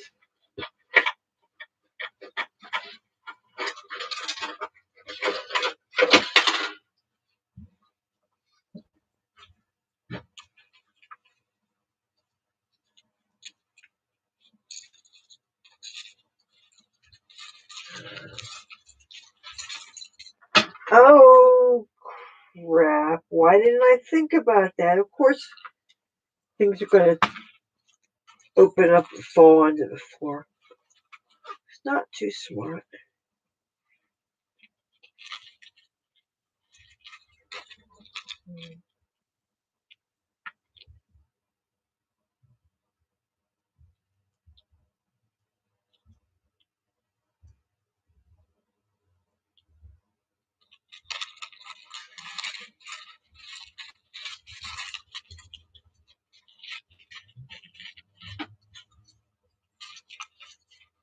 Supposedly, I have like 13 things, 14 things that are in transit from China, and things I ordered from Wish.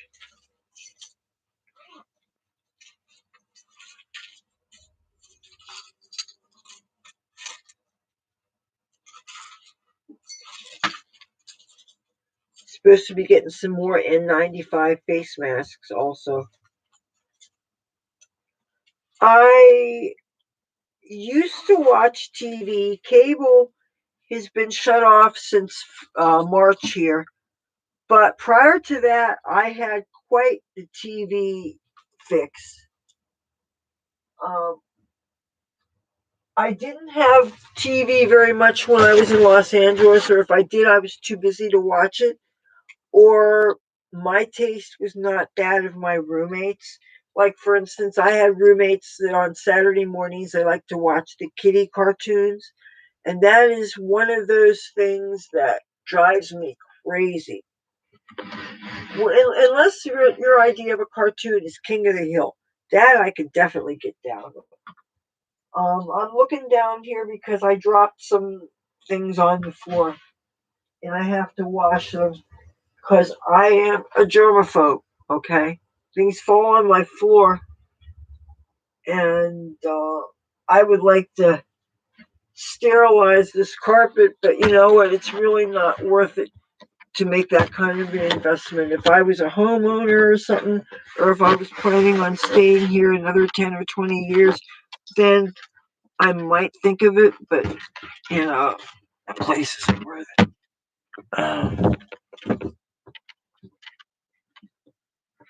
Um,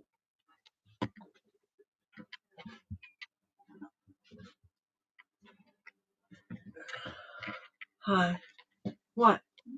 Oh, my mommy. My mom. That's nice. Oh, I need to wash them. Oh, say hello. She's oh, and Cassie is where is Cassie? Putting it to Cassie. I'll do it in a minute. Don't be mean. I have to wash this. I dropped this on the floor. I couldn't help that. I was headed into here. Oh, well, I'm trying to hold on. The camera is not even at you. Okay. Anyway, I'm trying to find. I can't, Mom. What's up with this? Are you asking me? Yeah, it needs to not be there. This is not right. Turn it clockwise.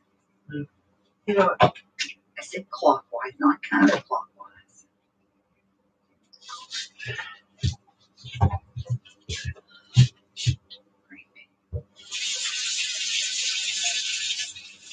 as soon as I wash this, I'll go back into my room. I started to the boy. Here, take a fill. Okay.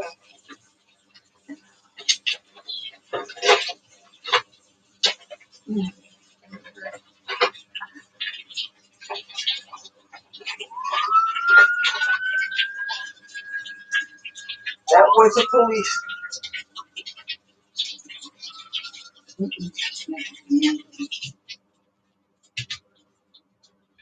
Oh, hey. You guys were talking about handcuffs. This earring happens to have a handcuff.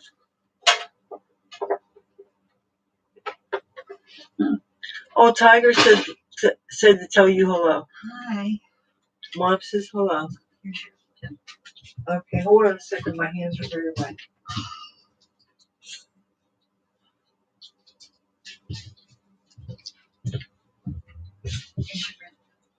Thank you. This is a red pill I take, so my son has those pills. It's called a Sudafed. Sudafed.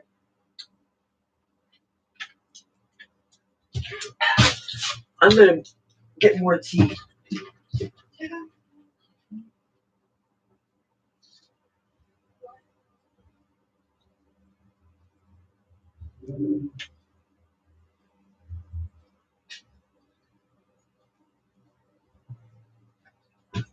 You know, I was only going to be a couple minutes. I'm just pouring some tea in here because I really can't breathe.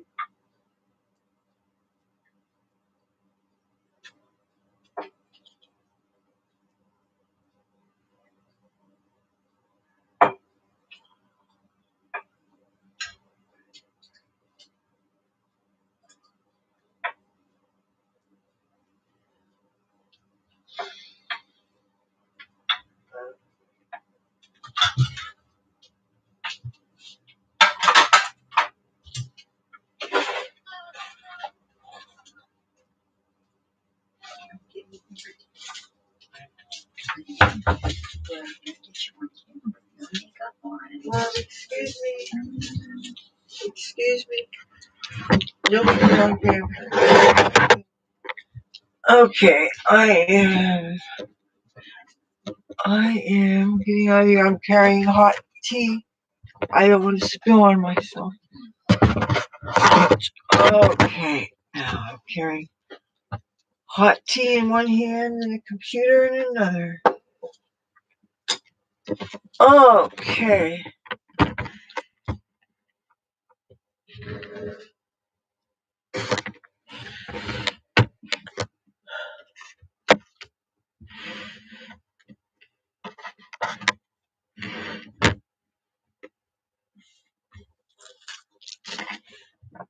All right, I'm gonna put this back. And I am going to stay out of the kitchen for the next few minutes because my mother's in there and she's really grumbly. She's getting something to eat. And even if the camera isn't aimed at her, she's really aggro right now. And I'm really not in the mood for the negativity, I don't want the negative vibes. When I turn the camera on and I go on live streams and I talk to you, unless I'm starting off with certain bad news or whatever, I want to try to have a positive, warm, comfortable space where we can hang out and just be and talk and share information and it's like a safe spot except without the political correct bullshit. So we watched MeTV, a lot of that programming, but I was very much into Fox News Channel and Weather Channel. And Weather Channel had something called Weather Scan, which was just the local radar. And so if you didn't have the time to listen to a whole national forecast thing and you just wanted to see exactly what the weather was literally in your backyard, the weather scan was great. Of course, now with a nice widescreen computer, and all I have to do is get the weather radar, and I can really get that on demand anytime as long as I have Wi-Fi. And I can also use the digital assistant that's built into my Windows computer, and her name is Cortana. And this turns on spontaneously very frequently during the day, especially when I have talk radio on in the background. It'll come on. You can hear there's a certain noise that it makes when it comes on. And it'll think that I'm asking for different things. And most of the things are not things that are even things that are really searchable. But it gives you pause for concern because it makes you wonder, are these things listening all the time? There's a lot of people that really makes them nervous because if these things are listening all the time, what if you're having personal discussions that maybe you wouldn't want somebody to be listening in? And then there are people that these are always recorded and they are played back in the offices of what Google Incorporated and the other big tech companies, and they have message rooms for these employees devoted to things that they hear people saying and laughing at people and stuff. And we find out about it just how you find out about any kind of message board on the internet.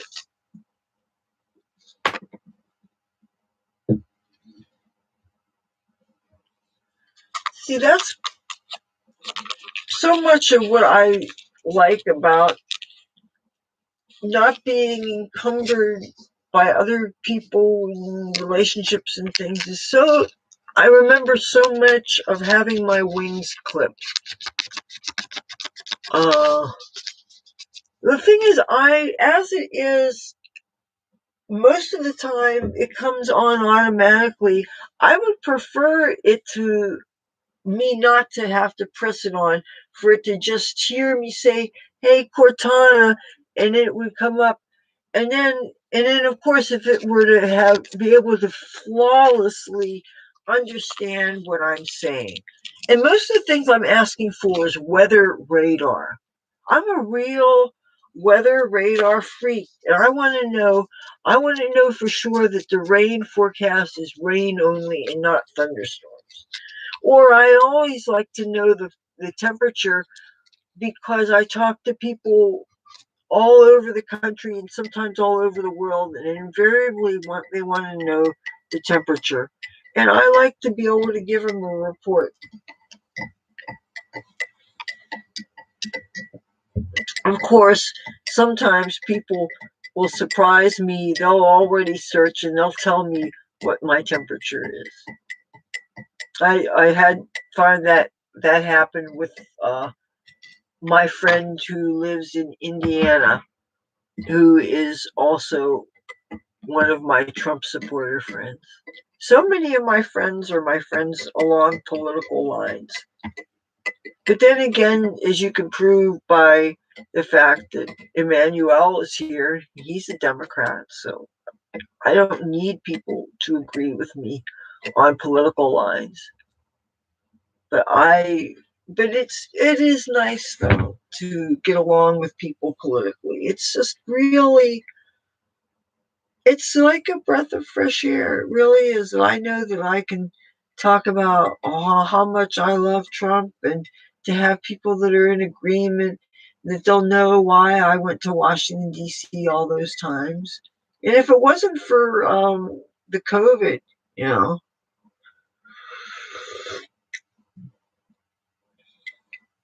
I really enjoyed a lot of uh, channels. I enjoyed on cable, I enjoyed the cooking channels.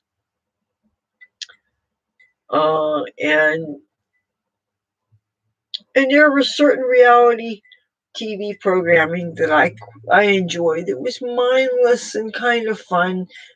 Shows that give you to show how people live, like that one Below Deck about the people working on yachts, serving the food and taking care of people and stuff. Mm. And I watched Keeping Up with Kardashians for a while, and certain things that the America's Next Top Model, and some of the other design competitions. And my mother, she was watching Chris Lee Knows Best for a while. And what else was she like? My mother mostly liked the cowboys. She got me turned on to cowboy ones that were even before my time, because I just missed the cowboys and Indians that kids played with. Well, I didn't really play with a lot of kids growing up. I was often a loner because the kids around me, a lot of them were real idiots.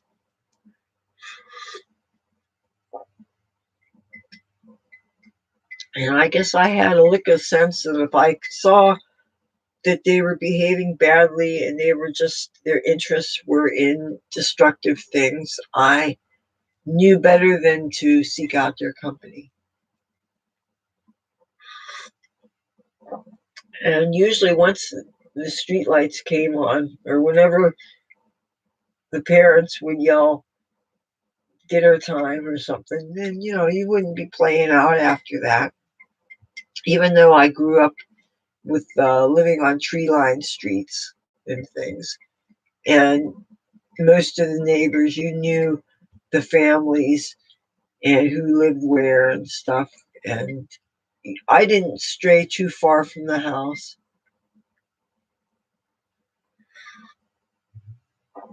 Those trucking shows are cool too. The ones about they're mostly in Canada.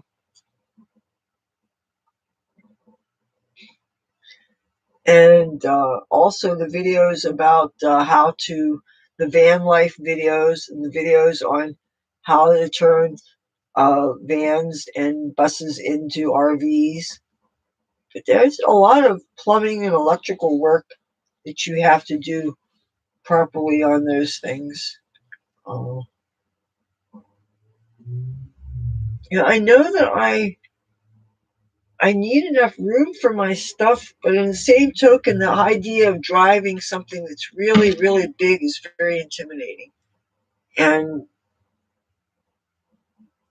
yeah, but I want to have enough room so that I have a nice big wall so that I could still do a turnaround inside also.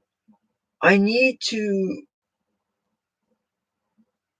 be able to, even if I am parked in an area that might not be the safest, like my own neighborhood, so that I need to be able to do everything indoors, and that including the turnaround.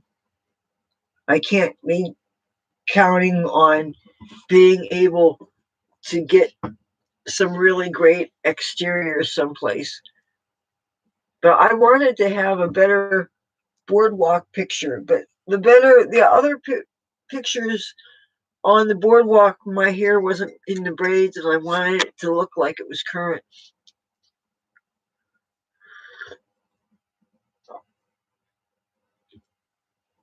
Oh, and interesting on the boats thing, I was thinking about the houseboat thing, the marina thing, but and the great thing is even if it is a house, you it's not considered a house for property tax wise. But I was listening to Dave Ramsey. He gives financial advice and he's all about not being in debt. And he was talking about how much of a money suck boats are. But I don't think he was factoring in the people that actually live in them. I think he was talking about the people that have a primary residence and they just take a boat out just to take it out on the water. But if you're actually sleeping in it and living on it, and say you're not using it to go places, but you just have it docked, say right in front of the Golden Nugget, for instance, Frank S. Farley Marina is where the Golden Nugget is. And so that was a marina before that was a casino. And I can imagine having your houseboat there. But I would still want to have a decent kitchen because I still want to do. I still want to have my electric my electric rice cooker, and I would still see myself making stir fry. You think I'd be eating at Lily's? Not that their food isn't wonderful. I had some one time when they had that uh, 50 bites. One of my friends who goes to a lot of the Flashback Fridays things, and her birthday's 2 weeks before mine. So we went and got some of the bites together. Like she went to, there's a sushi place in Tropicana, and she lives in one of the uh, condominium complexes on the boardwalk close to the Tropicana.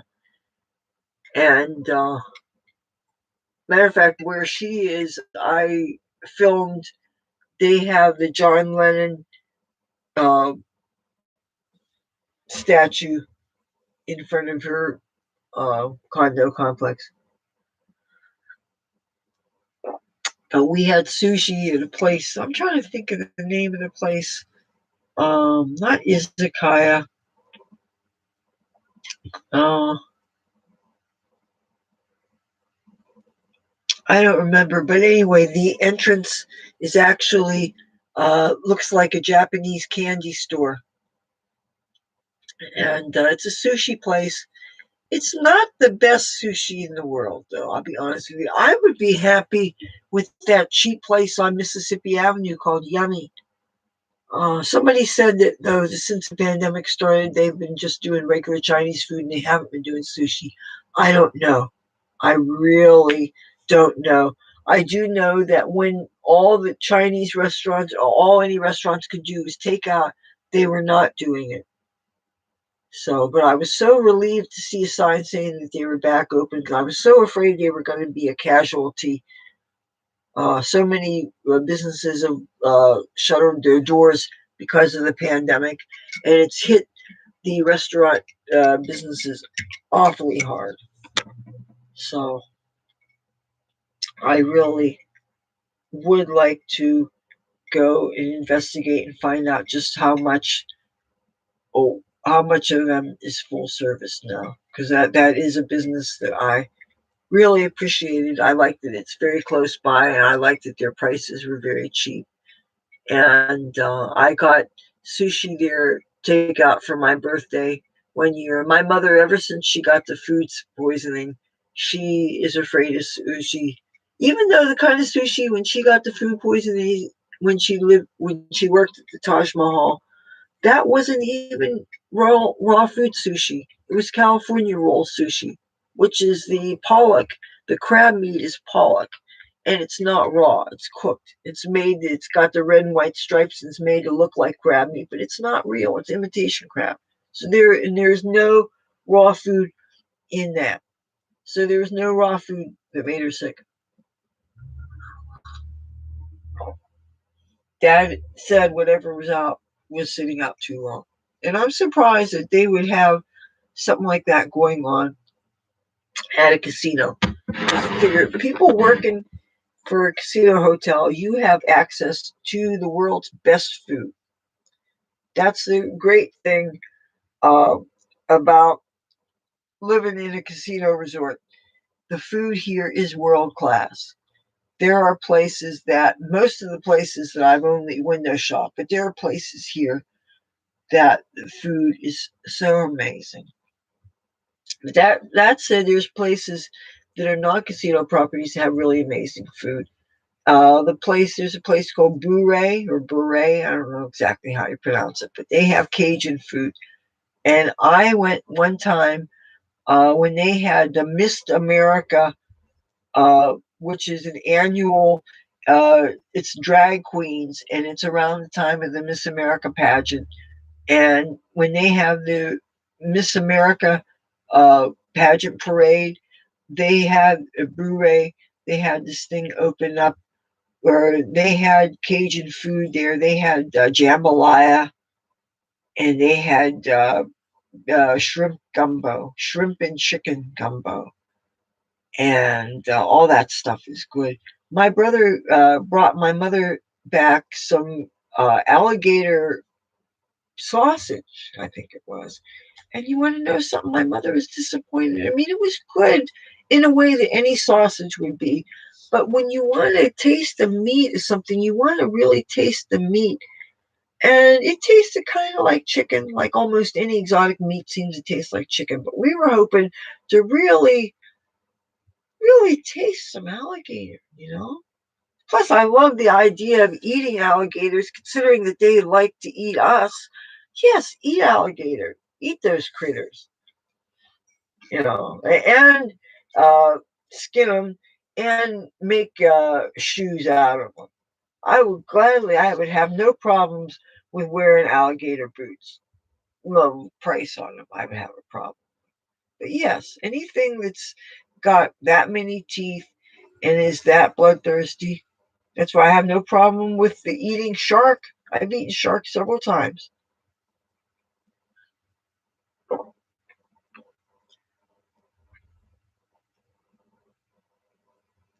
42 feet. Okay, see, that seems kind of hard to maneuver. I would like a little less than that because I'm thinking uh, for maneuvering and seeing both sides. When I look at a school bus and I wonder if they're all the same length, because if they're all 42 feet, then it'll be 42 feet. But I'm really nervous about maneuvering something that big. That makes me nervous. Heck, I remember when even just driving a normal car, it was nervous uh, and not scraping either side. And once or twice, I did scrape sometimes. One time, I didn't have any alcohol in me at all. This was in West Hollywood. I was just tired. It was like close to 6 in the morning, and it was really, you can be just too tired, and you really should not be behind the wheel.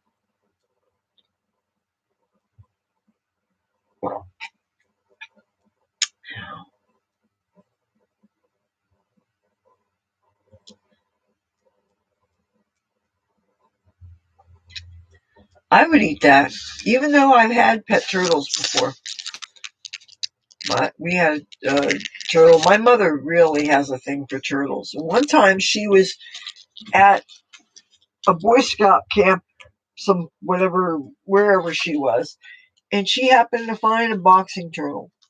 And this may have been just before that was illegal to take them out of their habitat, but my mother, she didn't have any malicious intent. She fell in love and wanted to give it a home. And she did for however many years as it lasted. But turtles can actually live quite a long time. But this turtle finally died, and my mother was very, very, very sad.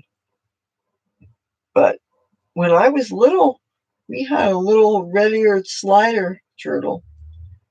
And when I got older, she had a real little turtle that had looked like yellow eyeliner sticking out. They have so many different kinds of turtles. But then they became illegal to buy them. You couldn't buy turtles in pet stores here in New Jersey because of salmonella.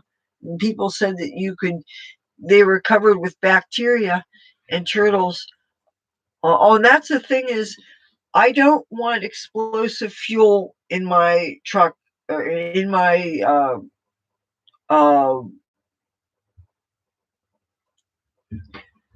bus. I want it to be either solar or electric.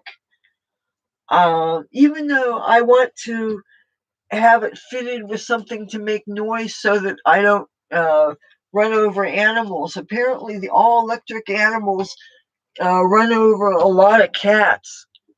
I heard that some celebrity was making a video about that, and at first people thought she was not remorseful, but yeah, she was.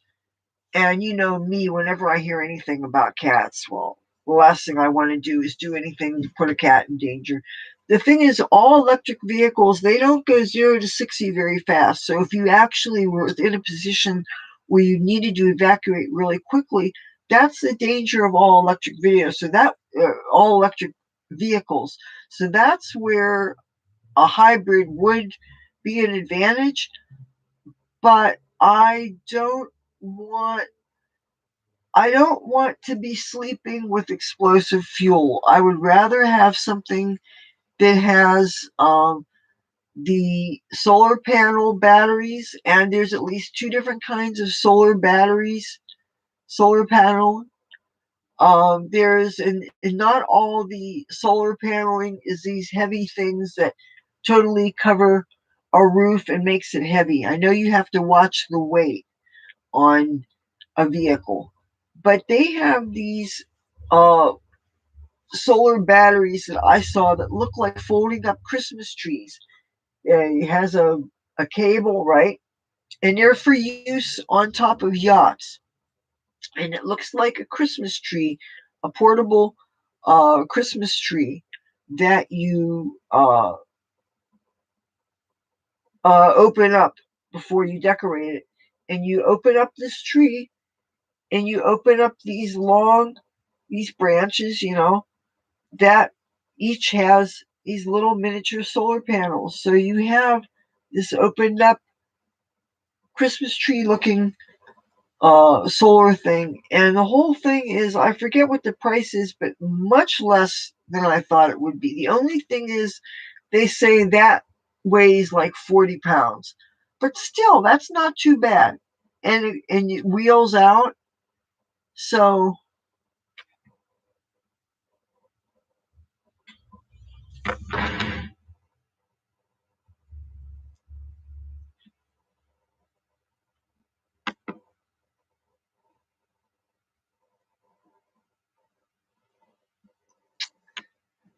anyway, yeah, I watch some of people's van videos where they have a stove and it's hooked up to propane tanks, and they have two propane tanks in the back.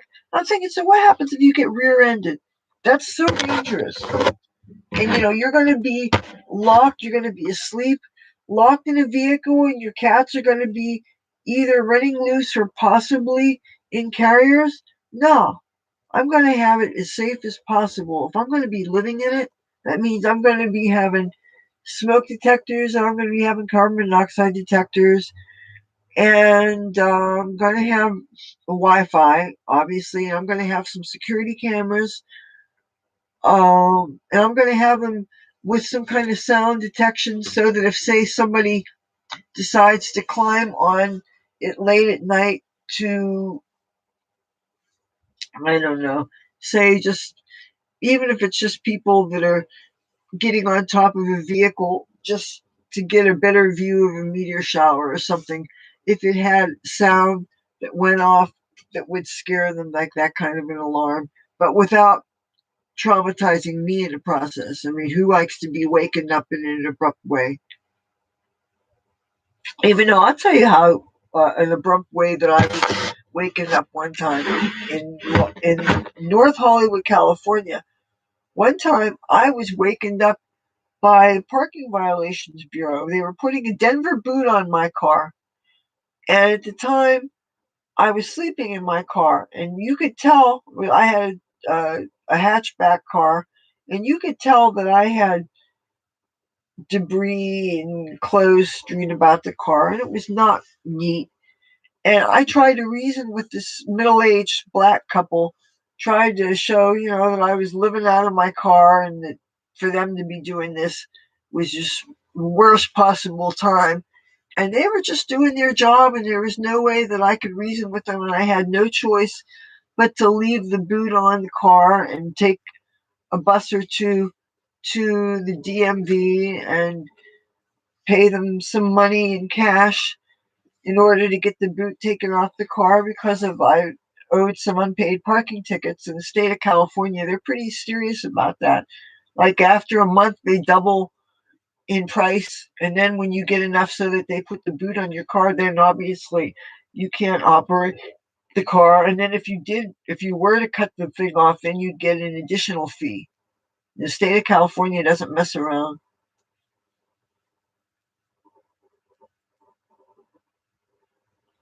There's things that I can't see, and I have this is a Lenovo Windows running computer.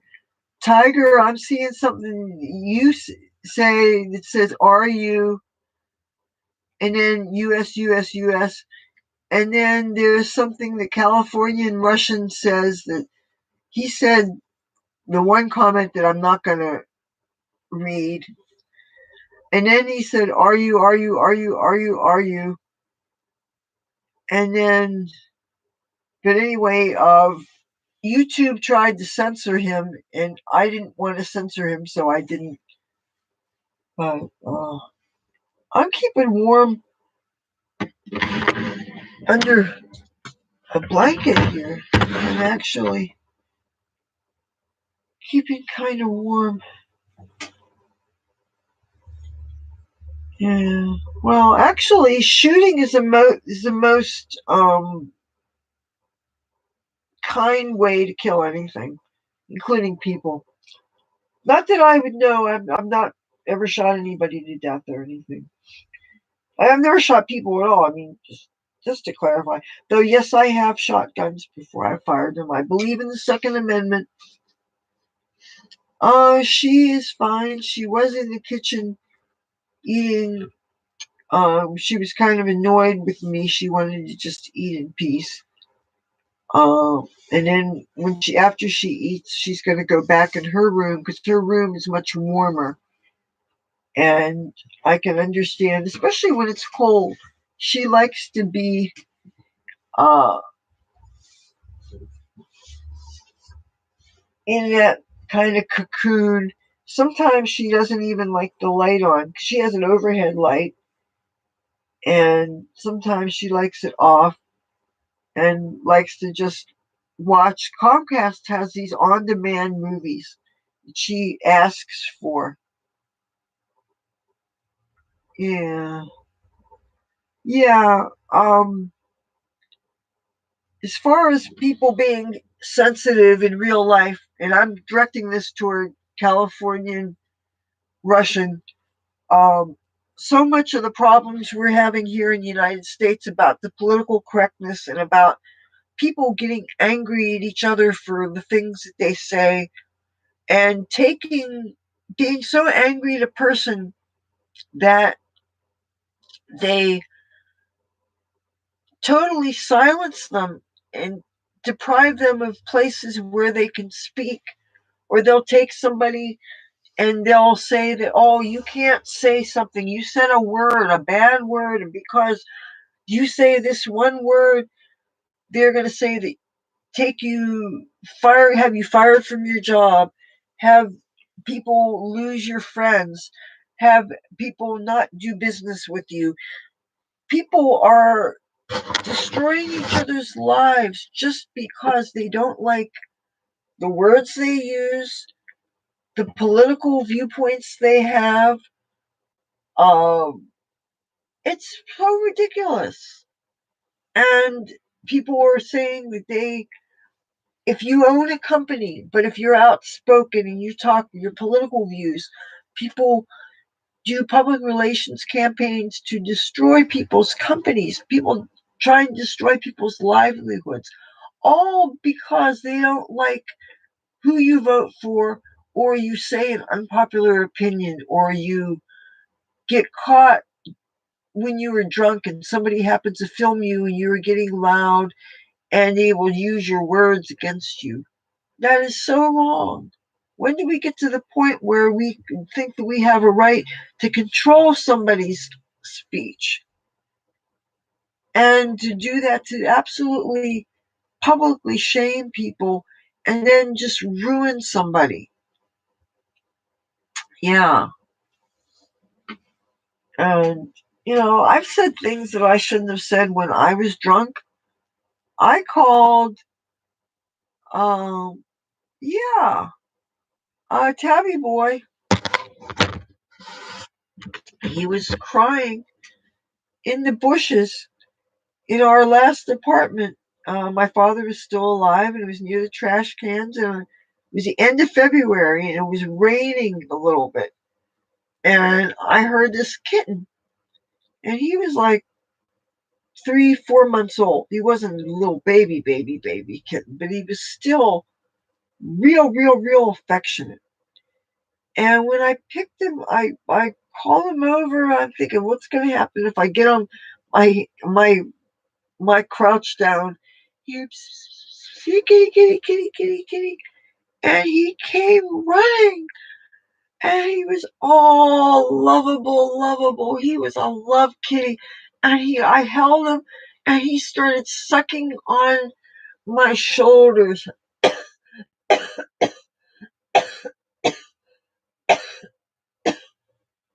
He was real affectionate, kind of like he should not be away from his mother. And I knew that I had some leftover chicken in the refrigerator, and I gave some water and put it in a little tray, and he drank out of it, and he ate the chicken up, and I brought him in and brought him to my father. And my father was 76 years old at the time. Okay. Almost 77. And oh, he thought that cat was so adorable. And the thing is that 4 months prior, we had a cat, and the cat died, a cat named Hobbs. And Hobbs had diabetes and ended up being 15 years old, 15 and a half, something like that. So he died 4 months prior. And so my father just thought this kitten was the most adorable thing and was petting it and loving on it, right? My mother was at work. She was working at the Trump Taj Mahal casino at the time. So she comes home and she saw that I had this kitten. And well, actually, no, she didn't see it right away. The cat was in my room. But Hob, Tabby Boy, had a very loud meow. And a tiny little baby. Meow, meow, meow. And my mother took a look at that cat. She says, Leathur, get that damn cat out of this house. And it was like, and I felt really bad because I mean, it was like drizzling out there and the wind was blowing and everything. Well, we had kind of a back, this was, we lived on New Hampshire Avenue. So this was closest to, we were watching, uh, I was able to watch the Rebel Casino being built. And that is now called the Ocean Casino. So that was closest to that. And right next to that was, of course, the Taj Mahal, which is now the Hard Rock. Yeah, you could see there's all these vacant lots, and you could see the construction of the Ocean Casino, and that was really cool. So, yeah, Cat, I made him a little bed with the inside lid of an Avon box. When you are an Avon representative, they ship your merchandise in cardboard boxes. So the lids are really good for cat boxes. Well, they make litter boxes too, but you could also make a cat bed and you just line it with towels and stuff.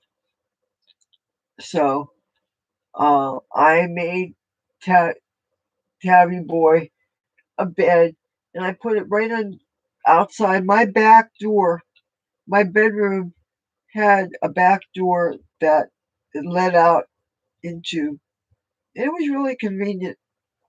And cat was meowing so loud I had to put earplugs in. No, he was a baby. He was like 3, 4 months old. Little, little, not the babyest baby, but little. When cats are little like that, their ears are big and their feet are big. Little, little, he was sucking, always suck on my clothes. Well, it just was a baby, little baby. And my father loved him. And my father would a lot of times be napping, and my mother would be going to work. And the cat would be sometimes sleeping on their bed. And one time my mother came home from work and was asking my father about the cat. And my father acted like, cat? What cat? What cat? I don't know anything. Well, that cat. Huh? How did that cat get there?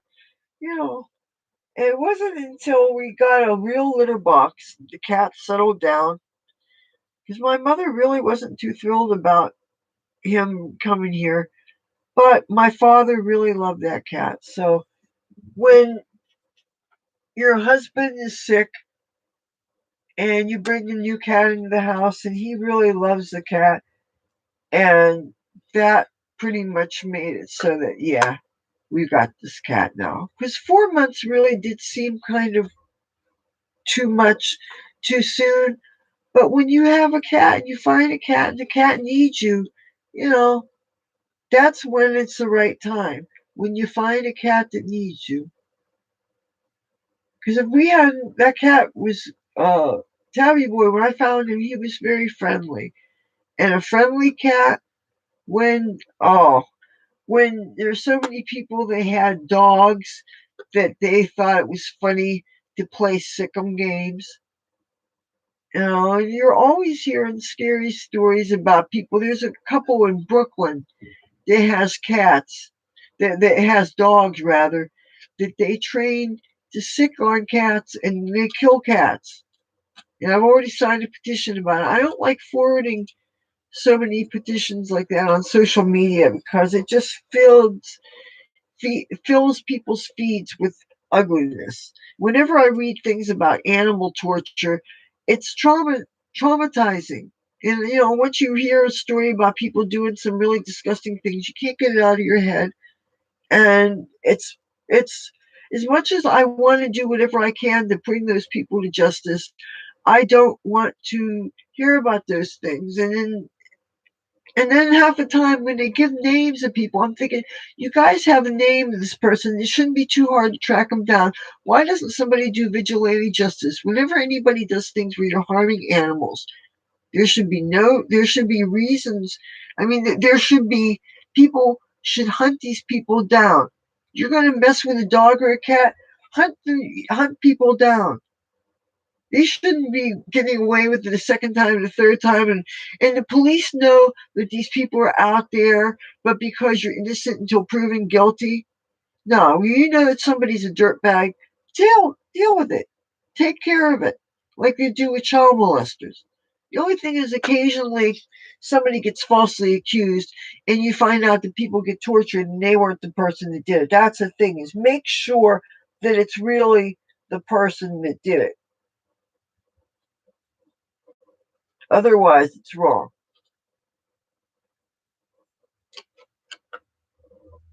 So I'm glad she gave me a red pill. My sinuses are really messed up. So yeah, that's how we got Tabby Boy. As soon as we got a proper litter box for him, he settled down. What made him freak out was I put a leash on him without a proper collar, and I wrapped the leash handle on a doorknob, and he flipped out. He acted like a wildcat. But that said, he settled in really nicely.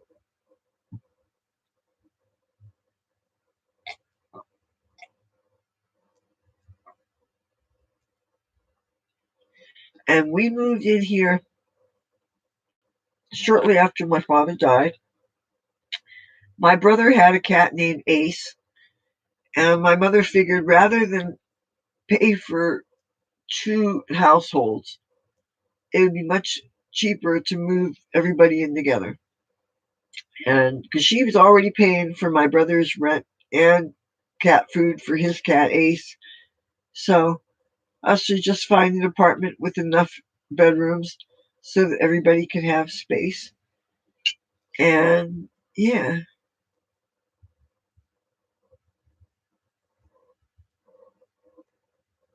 yeah. Oh, homing pigeons! I love pigeons. I absolutely love pigeons. I go out of my way to talk to pigeons and to be nice to them. And especially here, uh, I I definitely appreciate pigeons. Mike Tyson has pigeons. I think that's really interesting. But pigeons, they've proven that they are very, very intelligent. They can recognize an individual human's faces. And I had my I had my psychic experience with the pigeons, and where they knew that I was about to go and get this giant bag of roasted peanuts, and I did, and I fed them in the right next to Bally's. It's called Brighton Park, and they used to have art exhibitions there. Now with the COVID, those things aren't going on, but that's right in front of the Claridge. Used to be a hotel casino, but now the Claridge is a boutique hotel. But there's a land bridge connecting Claridge to Bally's, so you could stay out of the rain. Uh, you know what? I don't know whether my mother went in the kitchen, what left the kitchen or not. But in the off chance, oh no, oh damn it, damn it, damn it, damn it. I dragged some of this onto the floor. Fuck, I'm gonna have to wash a corner of it. You know what? I'm gonna check and see if my mother's in the kitchen still. I don't know. No, she's not. Good. Okay. I think I have a thing of um, rubbing alcohol. But what I'll do is I'll wait to get it out until a minute. I think my brother's coming home. And if you want to see him. Oh, now Tabby boy. Whenever, yes, Tabby boy, heard him. Hey, see, that was my brother. Tabby boy hears because he can hear, and they often give an escort to. Okay, I lost my train of thought there for a while. Uh,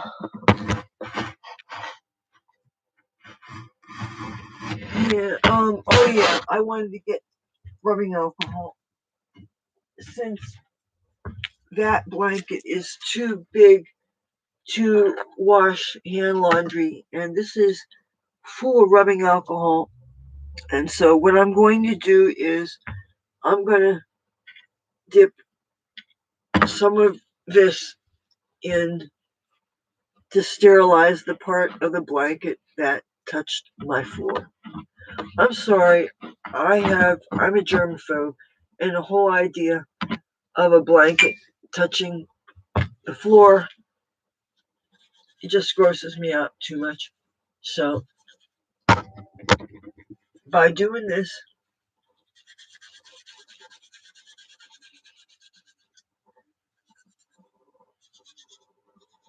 and I suppose I could get a piece of paper towel and rub it off there. But that's the thing is, I don't have one in here. But hold on a second.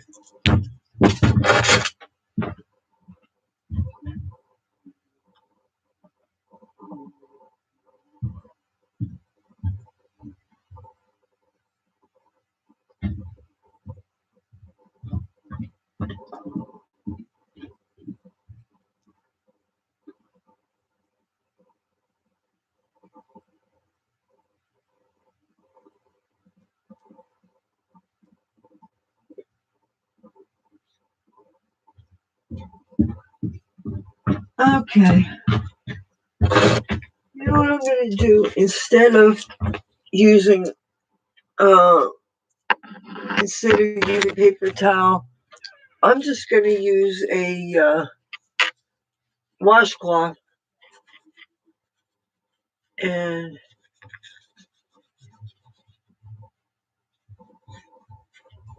no, he didn't.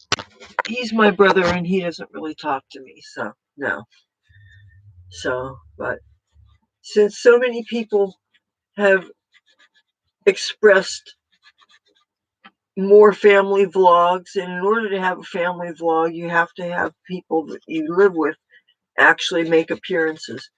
So he's not going to come out and say anything, but if you wanted to see him, that's how you get to see him. So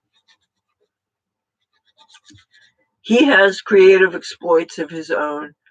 I'm not exactly sure the nature of them, so I can't talk about what I don't exactly know about. I can only keep track of my life and the opportunities that I am seeking out. And I wish the best for everybody. I really do. So long as a person's hopes and dreams are not diametrically opposed to mine. And by that, I mean so long as their hopes and dreams do not prevent me from getting my life done, Because I don't wish any ill on people. But life is short, and I think it's important to pursue your dreams. It's very important. See, one thing I hate about having a bunch of blankets is you fall asleep and say your blanket gets on the ground and then you have to wash it. And I do all my washing by hand, so how am I going to wash blankets? Now, one thing I learned how to do is say you do drag a corner of your blanket on the floor and you don't want to do a whole lot of hand laundry, right? Well, I take a big knot and I tie most of my blanket in this big old knot. So by doing that, you only expose a little bit. And what you do is you wash this wee little bit and then you hang it over to dry on a rack with only this dripping out. And sometimes you can even have a basin underneath, so if it drips, you're not going to have moldy, wet newspapers and stuff. Oh man, it's 11:26 p.m. It feels like it's later than it is, though. I know it's not that late. Uh, so so I guess it probably getting the gold nose ring would be a bad idea because I'm so afraid of if I were to get one of these in 14 karat gold, and if I were to lose a ball, that'd be like every time I lost a ball, it'd be like $30. And the same thing with the belly ring. If I would love a 14 karat gold belly ring. But these things, like whenever you wear belts, there's a chance that the top ball will come off.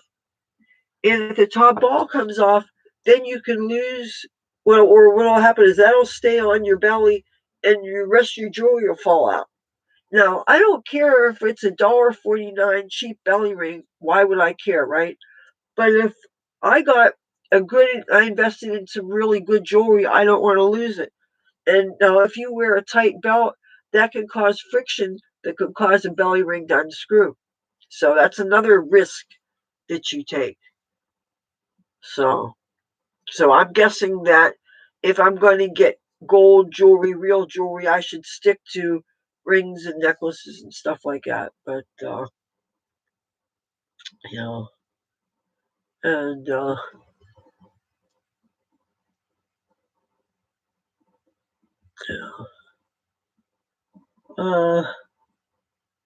anyway, it's my sizes have changed through the years. Since I got arthritis, some of my fingers are a little bit wonky.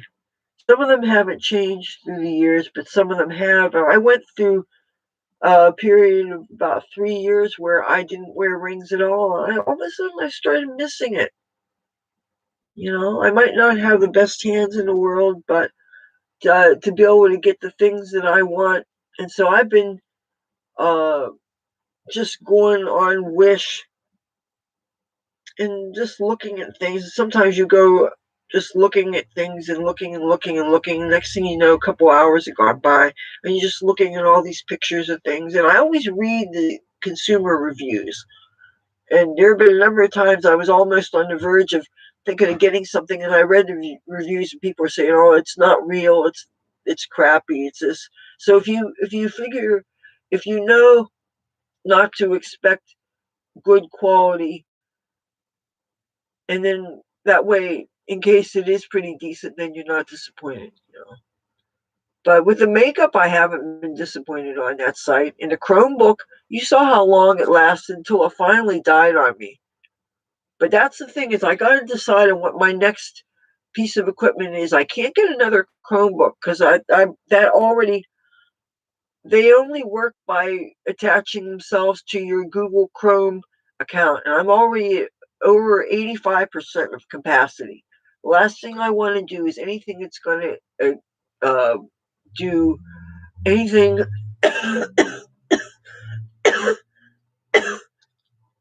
anything that's going to impact my Google photos. I can't. And I don't know what the deal is with Androids. I don't understand. That's what I understand. Most cell phones are under Androids. Uh, if you can edit on them, I would like to find out what on them. Now, there's something else called Raspberry Pi.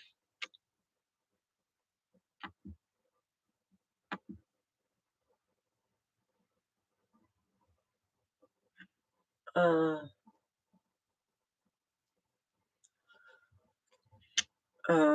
I'm reading what the chat room says here, and I'm trying to keep my own train of thought here. Uh, anyway, I don't know whether I should get a tablet. If I get a tablet, I want a really big screen. Now, as far as the Apple products, I like this one with like the 10 or 11-inch screen. Of course, they wanted $1,799. That's fucking ridiculous, okay? But they're beautiful. And plus, I'm thinking, what happens when you drop them? It seems to me that they should be designed with a loop on it so that you don't drop them. It would be like, okay, I would do sometimes, I would be at the sports book in Bally's getting the Wi-Fi, and I would be sitting on this chair, and I would be holding my laptop, kind of like this, okay, and holding it, dangling it off my knee. It would start to slip. And if I didn't catch it in the nick of time, otherwise I would drop it. And a few times I did drop it on the carpet. Luckily, it was dangling low enough so it was only about 2.5, 3 feet high. But still, computers are not supposed to be dropped. So now this Lenovo that I'm live streaming from right now, it's supposed to be sturdier than a lot of other computers. And I have dropped it here on the floor here. Uh, but oh, good night, Thomas. Oh, I was gonna say something to you about changing my belly ring today, but I that that thought came and went, and other things happened. Hey, Mark, how you doing? Shock absorbing laptop case. Uh, you see, when the computer itself is only about $400, that's a lot to add to it. But you know what? The next computer I get, I want something with a better camera. This camera quality, this is so grainy. And the thing is, you know what I looked for? I was gonna do for this live stream tonight. I was going to find. I was going to find uh, the clip-on webcam to use today, and I know I put it in something different aside from the box that it normally goes in because I use the box uh, for to pack for something else. I've been packing since just in case we were to find an apartment and need to start packing.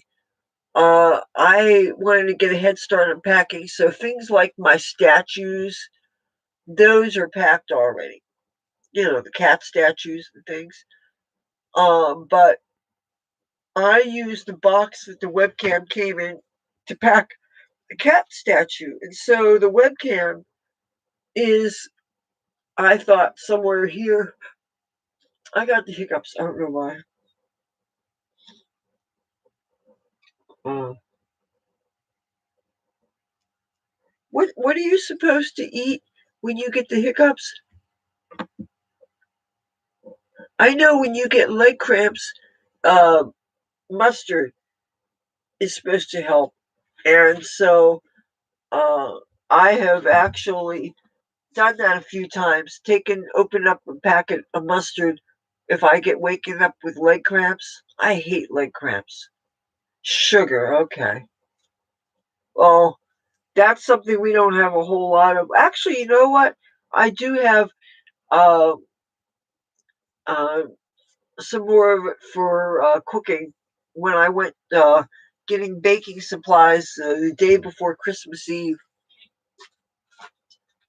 But the next store I'm going to have to go to, I want to go to the Asian market. I would get 25-pound bag of rice. 'Cause I hate I'm always running out of white rice. I love rice. Rice you could do so much with. And I like to open up a can of tuna and oil and put that over white rice. Oh, man, it's so good. And then if I could find those uh,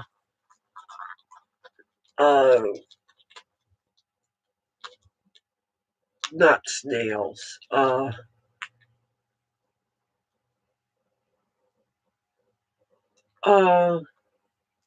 Oh God, what are they? The octopus, the squid in either the garlic oil or the olive oil. Garlic oil is a little bit more flavorful. I also like sardines in oil, especially the sardines in the smoked oil. But I don't prefer the sardines that they put in the tomato sauce or the mustard sauce. I really prefer sardines to just be in oil. But sardines can be sublime. And they have this oil that has a little bit of smoke flavoring to it. And all it needs is a little bit of salt and a little dash of pepper. And put that over white rice. Oh man. But that oil, that oh, okay, YouTube tried to censor that and I approved of it.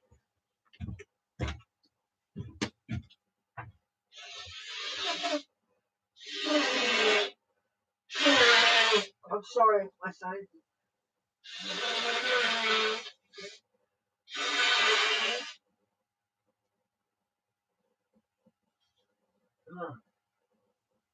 Sorry about that. It's very hard for me to breathe.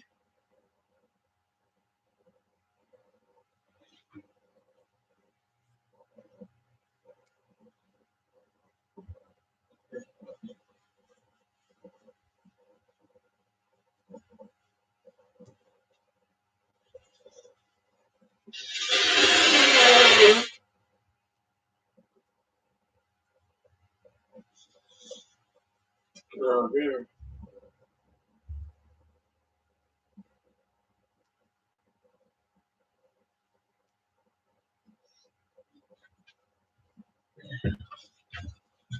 I can't breathe very well.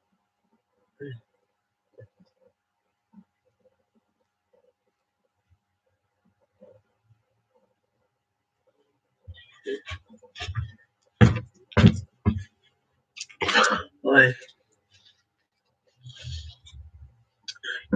no, that I know who Mark is, and I cannot imagine him putting something bad in. Sorry about that. I didn't realize I was on camera. Uh, I'm gonna bring this into the kitchen.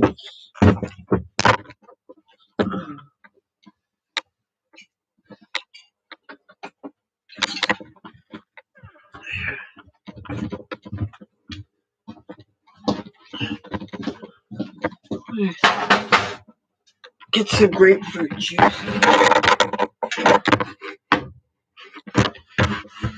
Okay.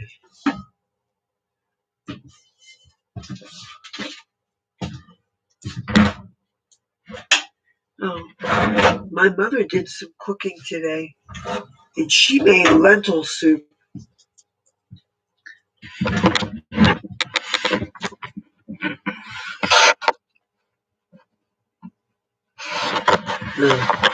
What I made earlier today was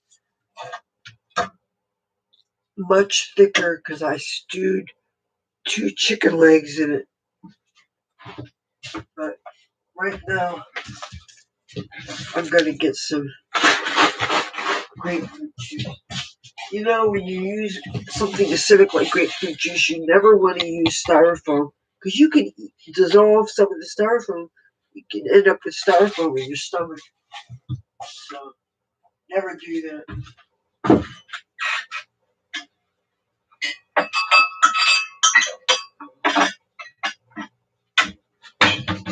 Even though I don't drink anymore, I still like the feel of stemware in my hand. And they say that juices have too much sugar. So one of the things I like to do is pour it like a third of the way, and then add water the rest of the way.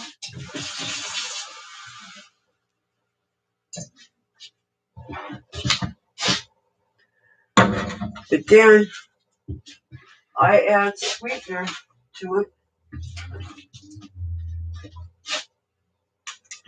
You know, whenever your sinuses go bad, this is actually good. This has vitamin C and zinc in it.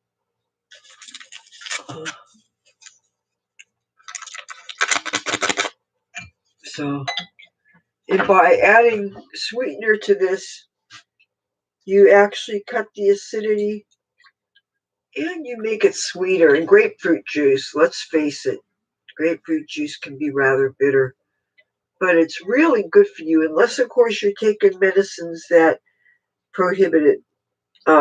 One of my mother's medicines prohibits grapefruit juice. She has not been able to drink it in years.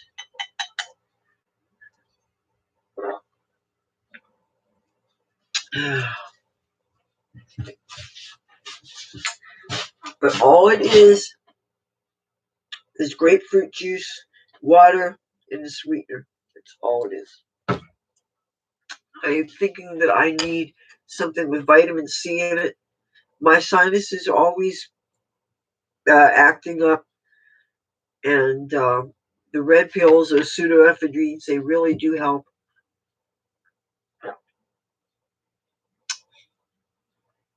I know the smoke doesn't bother me. Tobacco smoke bothers me. But if I was in a room and a whole bunch of people were smoking weed, that would not bother me.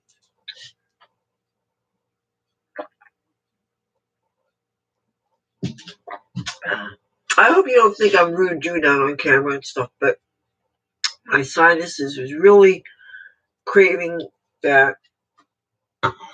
And I think it's all about being healthy also.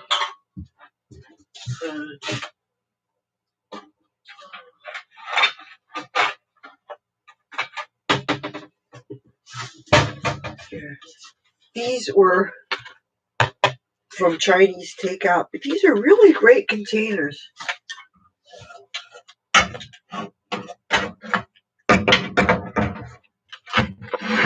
I think I need to put the fire on underneath this. So let's wait a minute. Let me see.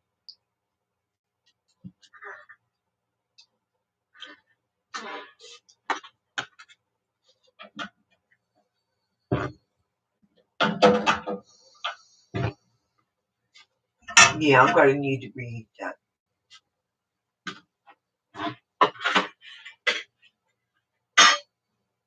I was so afraid of looking bloated before starting this. I didn't really want to eat much before filming at all, but I've been on for a while now. According to this, I've been on for 3 hours, 28 minutes, and 15 seconds and counting. So I don't want to go too much longer, but I just wanted to let you guys know what's up in case people wanted to know more details about the Trump Plaza implosion and COVID and stuff. But it is good that they no longer have the curfews as far as the restaurants go. So, and but what I'm really waiting for is to find out about the legal non-medical marijuana places where you can go and buy it. The storefronts. That is what I'm really, and as soon as a first place is open to the public, I promise I'm going to cover it somehow on the channel. I don't know if I'll have a Wi-Fi connection that I'll be able to live stream from there, but I will definitely be covering that.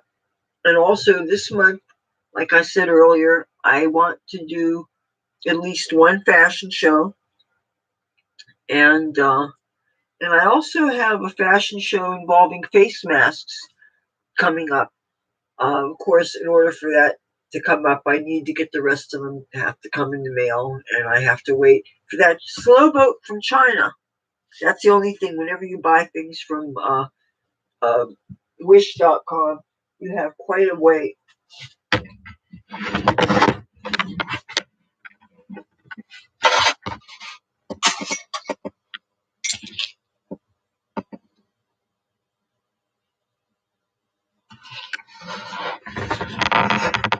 Now, this is what my mother made, so I can't take the credit for this. I love lentils. Oh, you want to see Cassie?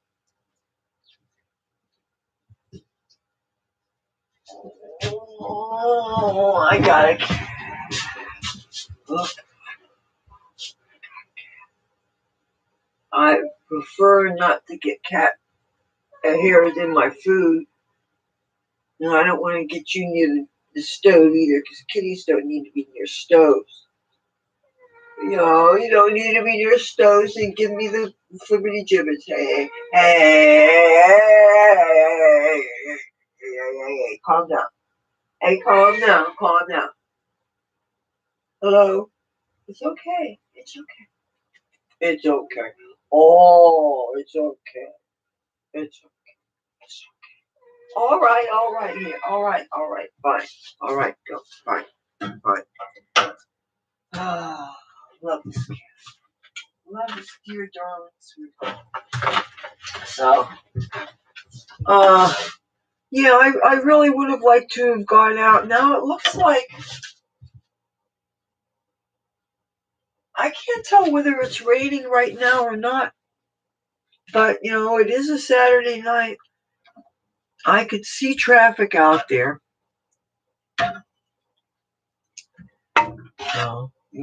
I know that people are not going to take a chance on missing out on opportunity to get business. But I don't know whether on the mainland of New Jersey, whether the rain is not washing away the snow, and whether they got the heavier snow. Maybe we're just lucky. A lot of times we miss the worst of it. But then there are times, I remember when we had 6 blizzards in one winter. So that was kind of a lot of fun too, because I was going out and I had little digital cameras, and I was going out filming it. It was before I discovered YouTube, and I was taking a lot of still photography then.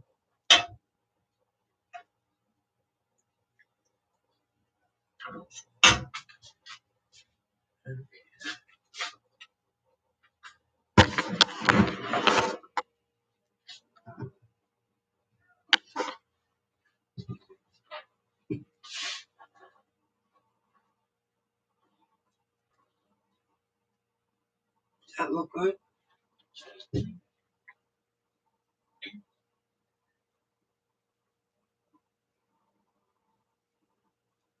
Here, I don't want to get over there because it will just spill on my keyboard, and I will cry a river. And I don't want to do that. So, oh, you want to see my mother's flowers again up close?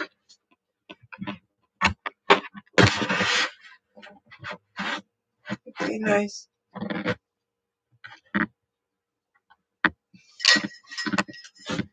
Now,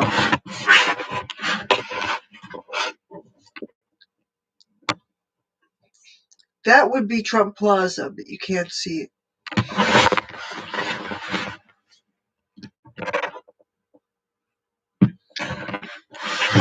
Okay, I think this has gone on long enough. You've seen my cats and you've seen us and all that stuff. I will be back Tuesday, but I think it's not going to be live stream. It's just going to be a video.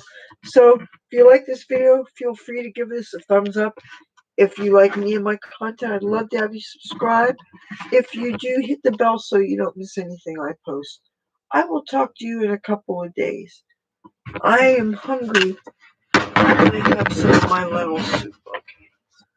And I'm going to smoke some more weed too. So talk to you soon. Bye.